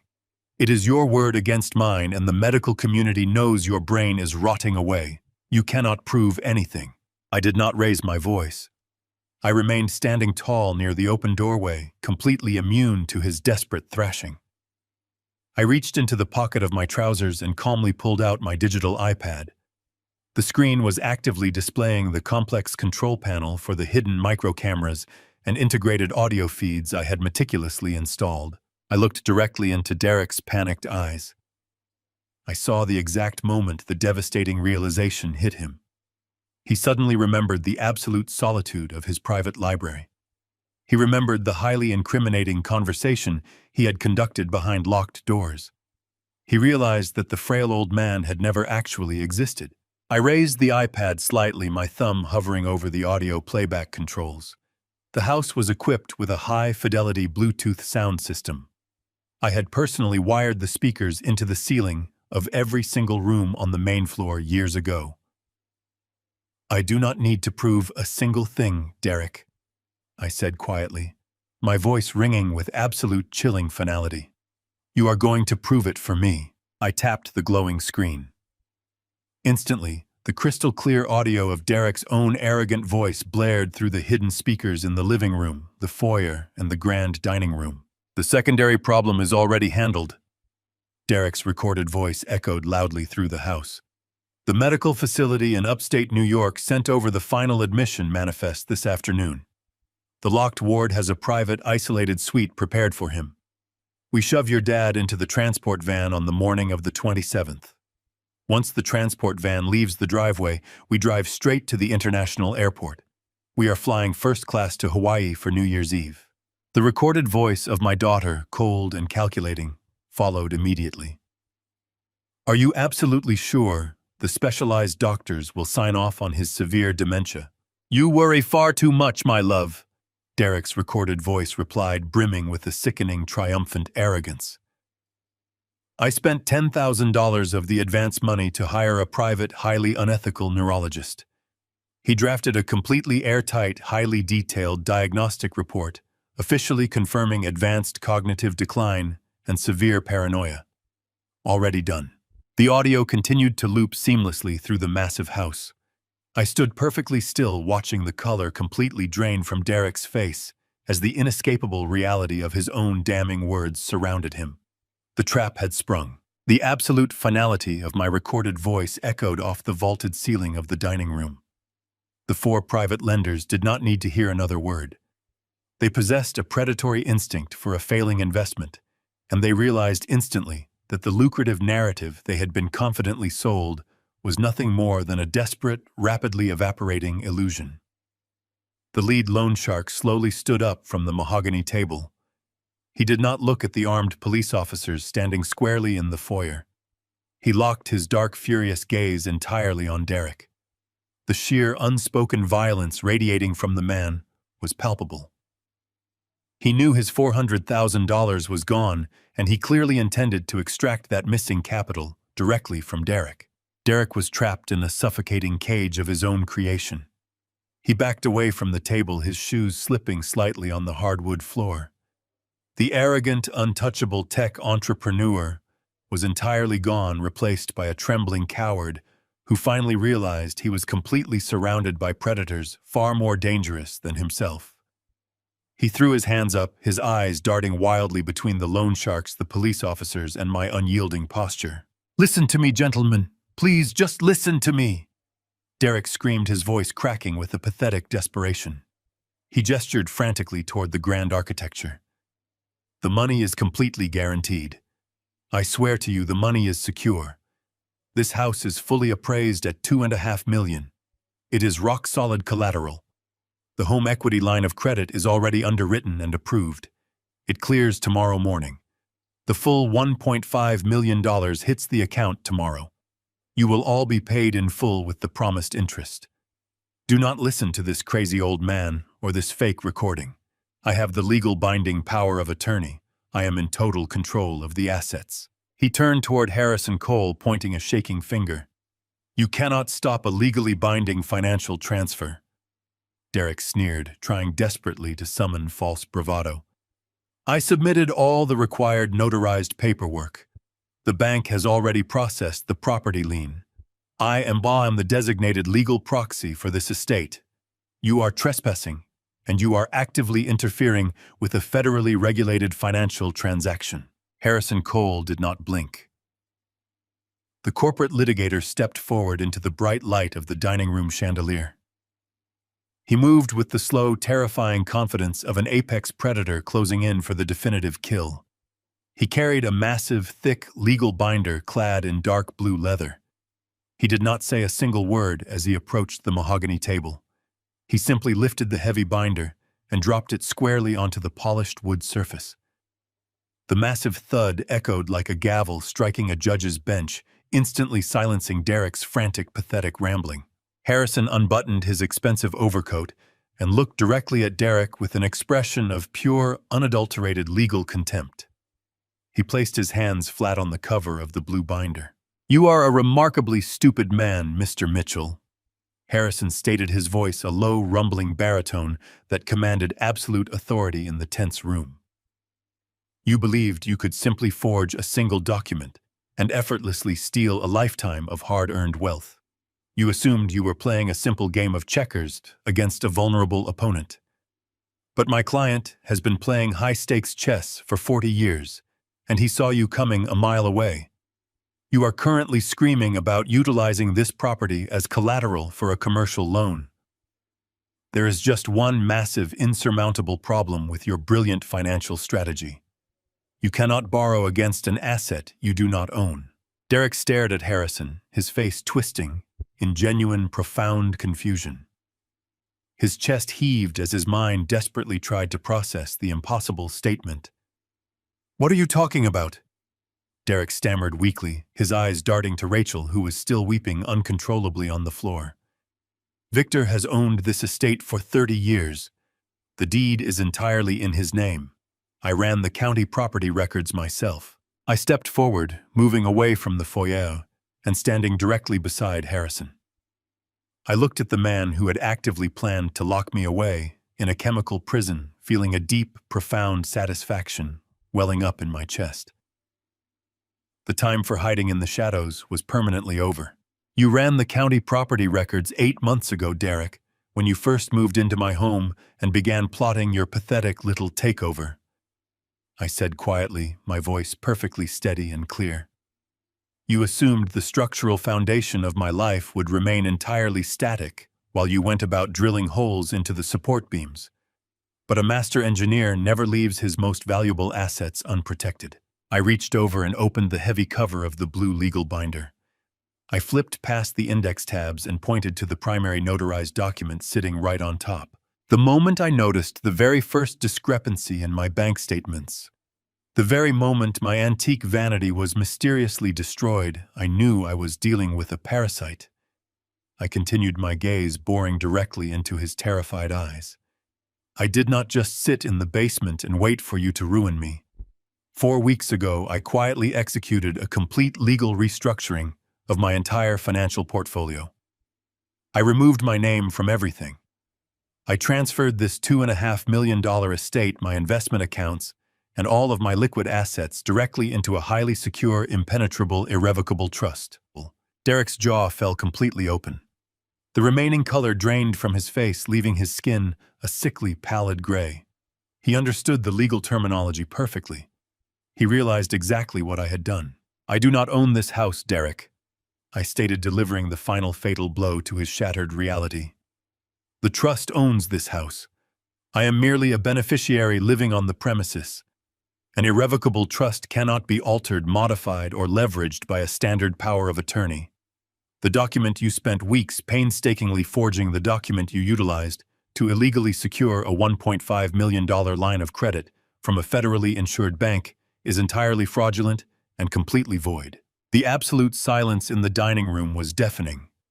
The 4 private lenders stood perfectly still, their dark eyes fixed on Derek. They fully understood the brutal mathematics of the situation. There was no equity. There was no massive bank transfer happening tomorrow morning. There was absolutely no money to pay them back. Derek had leveraged an illusion, and the illusion had just violently evaporated. Derek stumbled backward, his knees buckling slightly as the crushing weight of his catastrophic failure crashed down upon him. He looked at the armed police officers waiting patiently in the foyer, holding heavy steel handcuffs. He looked at the furious loan sharks who would undoubtedly be waiting for him the very second he ever managed to post bail. He had committed massive, documented bank fraud against a federal institution, and he owed violent criminals a small fortune he could never possibly repay. He had built a flawless trap for me, but he was the one locked firmly inside. The heavy silence that followed my declaration was finally broken by the scraping of wooden chair legs against the hardwood floor. The 4 private lenders stood up in absolute unison. They did not shout. They did not make any sudden, frantic movements. Men of their particular profession do not waste energy on useless theatrical displays when the authorities are standing mere feet away. The lead loan shark, the man who had been so pleasantly sipping my vintage wine just moments before, slowly buttoned his expensive jacket. He walked deliberately around the edge of the mahogany table, stopping just inches away from Derek. Derek shrank back, his shoulders trembling violently, his eyes wide with a primal, suffocating terror. The lender leaned in, his voice dropping to a harsh, gravelly whisper that carried clearly across the quiet dining room. "You have exactly 48 hours to find our capital, Mitchell. If you go to jail, we will wait. If you somehow post bail, we will find you. There is absolutely no hole deep enough for you to hide in." The man did not wait for a response. He simply adjusted his cuffs, turned his back on the trembling coward, and walked straight toward the foyer. The armed police officers smartly stepped aside, allowing the four men to exit the residence without a single word of confrontation. The heavy front door closed behind them, sealing Derek inside with the devastating consequences of his own monumental hubris. With the immediate threat of the loan sharks removed from the premises, the lead police officer stepped purposefully into the dining room. He unclipped the heavy steel handcuffs from his utility belt. The sharp metallic clinking sound seemed to snap Derek out of his paralyzed stupor. He began to backpedal frantically, his expensive leather shoes sliding awkwardly against the Persian rug until his back hit the grand dining room window. "No, you cannot do this," Derek pleaded, holding his trembling hands out in front of his chest, as if he could physically stop the inevitable tide of justice. "I am a legitimate technology entrepreneur. This is just a terrible family misunderstanding. My father-in-law is confused. He does not understand complex financial vehicles. You cannot arrest me in my own home." The officer did not slow his methodical advance. He grabbed Derek by the shoulder forcefully, spinning him around and slamming his chest against the cold glass of the window. Derek let out a sharp, pathetic gasp as the heavy steel cuffs snapped tightly around his wrists, locking his hands firmly behind his back. "Derek Mitchell, you are under arrest for felony wire fraud conspiracy to commit bank fraud, aggravated identity theft, and severe elder abuse," the officer stated, his voice a flat, uncompromising baritone that filled the entire room. "You have the right to remain silent. Anything you say can and will be used against you in a court of law. You have the right to an attorney. If you cannot afford an attorney, one will be provided for you." Derek thrashed weakly against the officer's firm grip, his perfectly styled hair now a tangled, sweaty mess across his forehead. He frantically twisted his neck, his wild, panicked eyes desperately searching the room until they locked onto his wife. "Rachel, please, you have to do something," Derek begged, his voice cracking into a high-pitched, hysterical whine. "Tell them it was a joint decision.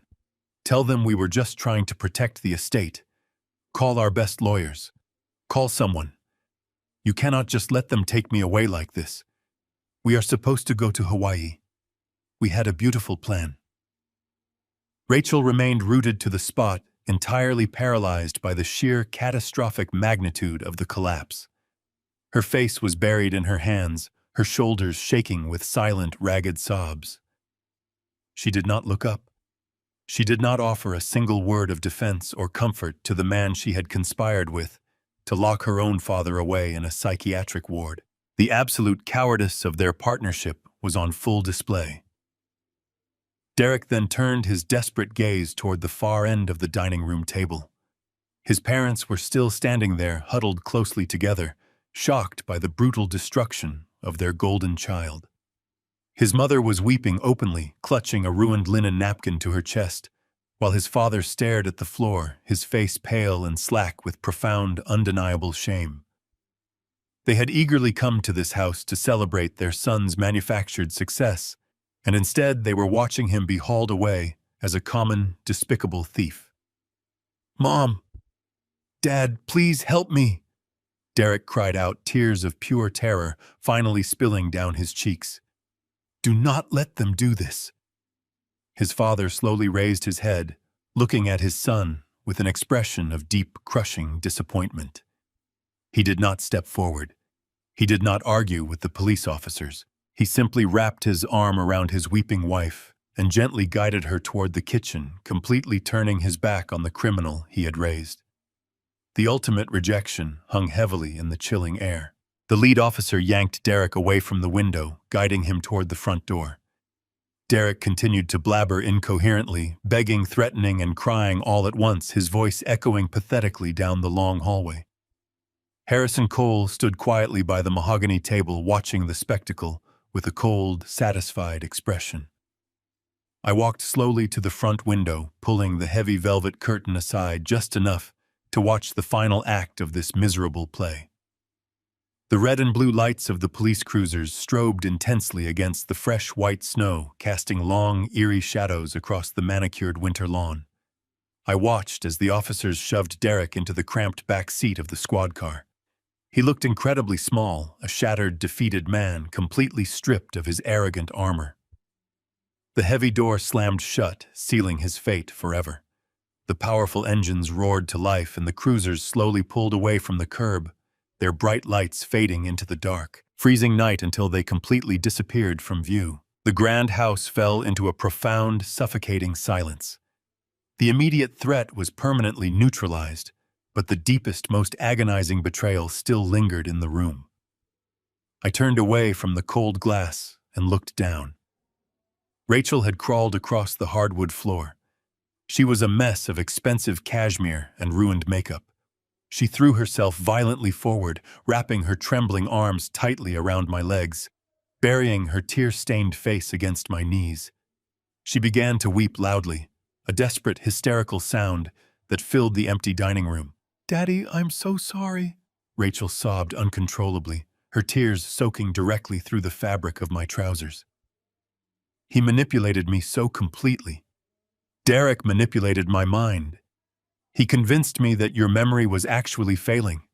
He told me that we were protecting the family assets from being lost. I truly never wanted to hurt you. I never wanted to send you away to that awful place. He forced me to agree with his plans. Please, you have to believe me. Please, Daddy, forgive me. Rachel remained crumpled on the Persian rug, her hands desperately clutching the fabric of my trousers. Her tears soaked through the fine wool, leaving cold, damp patches against my skin. The sheer force of her weeping echoed against the high vaulted ceilings of the grand dining room, bouncing off the abandoned crystal wine glasses and the spilled red wine that still stained the white tablecloth.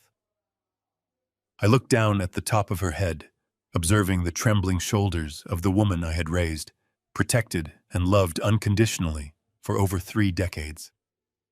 I waited in the deafening silence for the familiar ache of paternal instinct to rise in my chest, the natural urge to kneel down, wrap my arms around her shivering frame, and promise her that everything would be all right.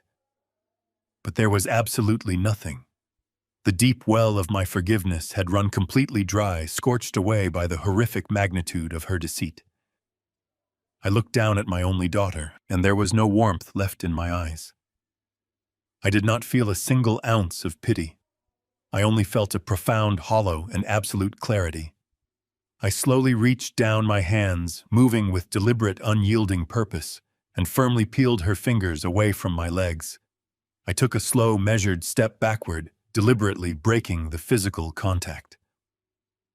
She collapsed heavily onto the hardwood floor, looking up at me with severely smeared makeup and a face completely twisted in terror.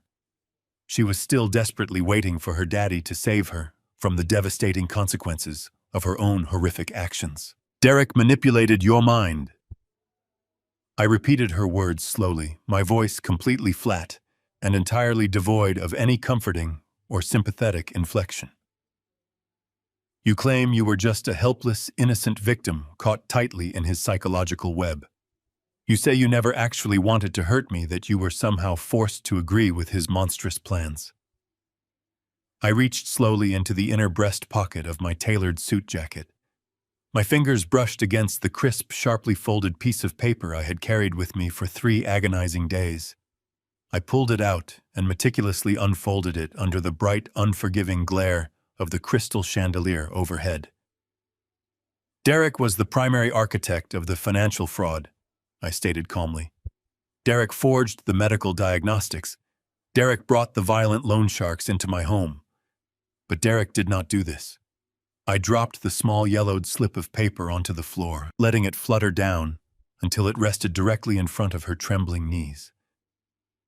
It was a standard computerized pawnshop receipt from a seedy, unregulated establishment located in the grimy industrial district downtown. Rachel stared down at the piece of paper, and her frantic, hysterical sobbing instantly died in her throat. The remaining color drained completely from her face for the second time tonight. She knew exactly what that receipt represented. "Your mother's diamond necklace," I stated, the heavy words falling like solid steel anvils into the absolute silence of the room. "The flawless diamond necklace I gave Diane on our 20th wedding anniversary. The necklace she explicitly asked me to ensure you inherited and cherished forever. You did not just stand silently by while Derek systematically stole my money and planned my institutionalization. You walked directly into my master bedroom. You forced open the hidden compartment inside Diane's antique vanity, and you stole her memory. You pawned her precious diamonds to buy your pathetic husband a few more weeks of time with his highly dangerous creditors. Derek did not manipulate you into desecrating your own mother's legacy. You made that terrible, selfish choice with your own two hands. Rachel opened her mouth to speak desperately, trying to form another fabricated excuse, another hollow apology, but the sheer crushing weight of the physical evidence silenced the lies before they could even materialize. She stared blankly at the receipt, her body shaking with a new, much deeper kind of terror. It was the paralyzing terror of absolute, undeniable exposure. "Love is not a blank check, Rachel," I told her, my voice echoing with a cold, unrelenting authority. "You foolishly believed my love for you was an infinite, inexhaustible resource that you could freely exploit without facing any real consequence. You assumed that simply because I am your father, I would eventually absorb your cruelty, your deceit, and your monstrous betrayal. You thought you could throw me away and still inherit the kingdom. But true love, the kind of love that builds a family and sustains a home, requires a solid foundation of fundamental respect. Without respect, love is nothing more than a convenient vulnerability for parasites to continuously feed upon. You stripped away every single ounce of respect you had for me the very moment you willingly signed those fraudulent commitment papers. You decided I was entirely disposable. You decided my life, my freedom, and my dignity were worth less than a Hawaiian vacation and the preservation of your shallow, fraudulent, luxurious lifestyle. I am not the confused, broken, frail old man you actively tried to lock away in a dark, chemical prison. I am the master engineer who built this entire estate from the ground up, and I am the man who is now finally reclaiming it." I slowly pulled back the cuff of my bespoke suit and checked the heavy gold watch secured to my left wrist. It was exactly 9 o'clock in the evening. "You have exactly 60 minutes, I commanded, delivering the final irrevocable sentence of her eviction. "You have 1 hour to go upstairs, pack whatever personal belongings will fit into the trunk of your vehicle, and walk out of my front door. You will leave the metallic keys to this house on the kitchen counter. You will not take any furniture. You will not take any expensive art. You will take your clothing, and you will leave immediately. If you are still standing inside these walls at 10 o'clock, I will call the police back to this property, and I will personally press felony charges for the deliberate theft of the diamond necklace. The choice is entirely yours." Rachel scrambled to her feet, realizing I was completely serious. She turned and sprinted up the grand staircase, her footsteps echoing chaotically through the quiet house. I stood completely motionless in the bright foyer, listening to the frantic, muffled sounds of wooden drawers being violently yanked open and heavy suitcases being hastily zipped shut. 50 minutes later, she descended the stairs, dragging 2 large canvas bags, her face entirely hidden by the dark shadows of her hair. She did not look back at me as she pulled open the heavy front door and ran out into the freezing snow. I stood on the porch, watching the red taillights of her car fade down the long driveway, disappearing into the dark winter night. I pulled my encrypted burner phone from my coat pocket and dialed a local number. I informed the professional locksmith who had been waiting in his van 2 blocks down the street that he could finally approach the property.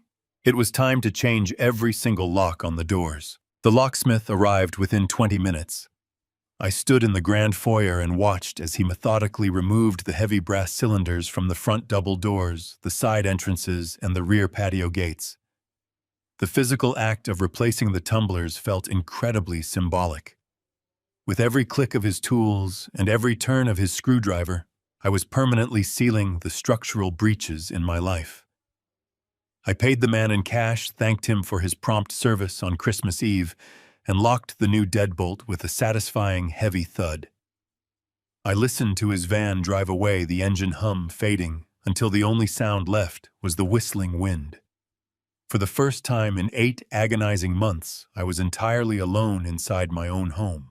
I slowly walked through the quiet, empty rooms. The oppressive manufactured tension that had suffocated this estate was completely gone. The synthetic cheerfulness, the whispered conspiracies, and the constant lingering threat of my impending institutionalization had been entirely swept away by the freezing winter wind. I walked past the mahogany dining table where the spilled red wine had finally dried into a dark, sticky stain on the white linen cloth. The shattered glass from Derek's mother still littered the rug, a glittering monument to their absolute failure. I walked past the secret cameras I had painstakingly hidden in the ceiling corners. The technological trap had served its ultimate purpose flawlessly, and now it could finally be dismantled. The deadly parasites had been permanently removed from the host. The betrayal committed by my own daughter still hurt. It was a deep, dull ache that would probably reside inside my chest for the rest of my remaining years. A father never truly wants to believe that his child is capable of such profound cruelty. We want to believe that the tiny hands we once held will never turn around and push us into the abyss. But as I stood in the center of my vast living room, looking at the pristine holiday decorations and the crackling embers in the grand stone fireplace, the overwhelming sense of absolute freedom completely eclipsed the pain. I had successfully secured my final years. I had aggressively defended the beautiful sanctuary I built with my own 2 bare hands. But I walked over to the antique crystal decanter resting on the polished oak side table. I poured myself a generous measure of vintage scotch, feeling the heavy, comforting weight of the glass in my steady hand. The rich liquid burned pleasantly as I took a slow, deliberate sip, savoring the absolute, undeniable victory. I did not need to pretend my joints were stiff tonight. I did not need to manufacture a pathetic tremble in my fingers or a vacant, confused stare in my eyes. My mind was sharp, intensely focused, and entirely victorious. I carried the amber liquid over to the plush leather armchair, positioned directly in front of the warm fireplace, and slowly sat down, letting the deep warmth soak into my bones. Above the roaring fire hung a beautiful oil portrait of Diane. Her kind, intelligent eyes seemed to look down at me through the dancing shadows of the flames. I raised my crystal glass toward her painted image in a silent, solitary toast. I had kept my sacred promise. I had not allowed a pair of arrogant, greedy thieves to desecrate the legacy we had built together over 4 decades. I had ruthlessly protected our home, and most importantly, I had protected my dignity from utter destruction. The snow continued to fall heavily outside the large bay windows, blanketing the sweeping estate in a thick, pristine layer of silent white, permanently washing away the ugly rot of the recent past. The terrible storm was finally over. The master engineer remained standing perfectly tall, fully ready to enjoy the quiet, undisturbed peace of his newly secured, unshakable kingdom. Blood does not give anyone a free pass to commit abuse, exploit your hard work, or strip away your dignity. We are taught to sacrifice everything for our children, but true love sometimes means having the iron will to say no. When you allow disrespect to grow under the guise of family peace, you only breed monsters. Protect your legacy, guard your heart, and never forget that you owe nothing to those who view you as a disposable resource. Your final years are meant for peace, not for paying the debts of ungrateful people. Stand firm and take absolute control. If this story resonated with you, please hit the like button and subscribe to the channel. Share your thoughts in the comments below. Have you ever faced a deep betrayal from those you trusted the most? Let me know which city you are watching from. See you all next time.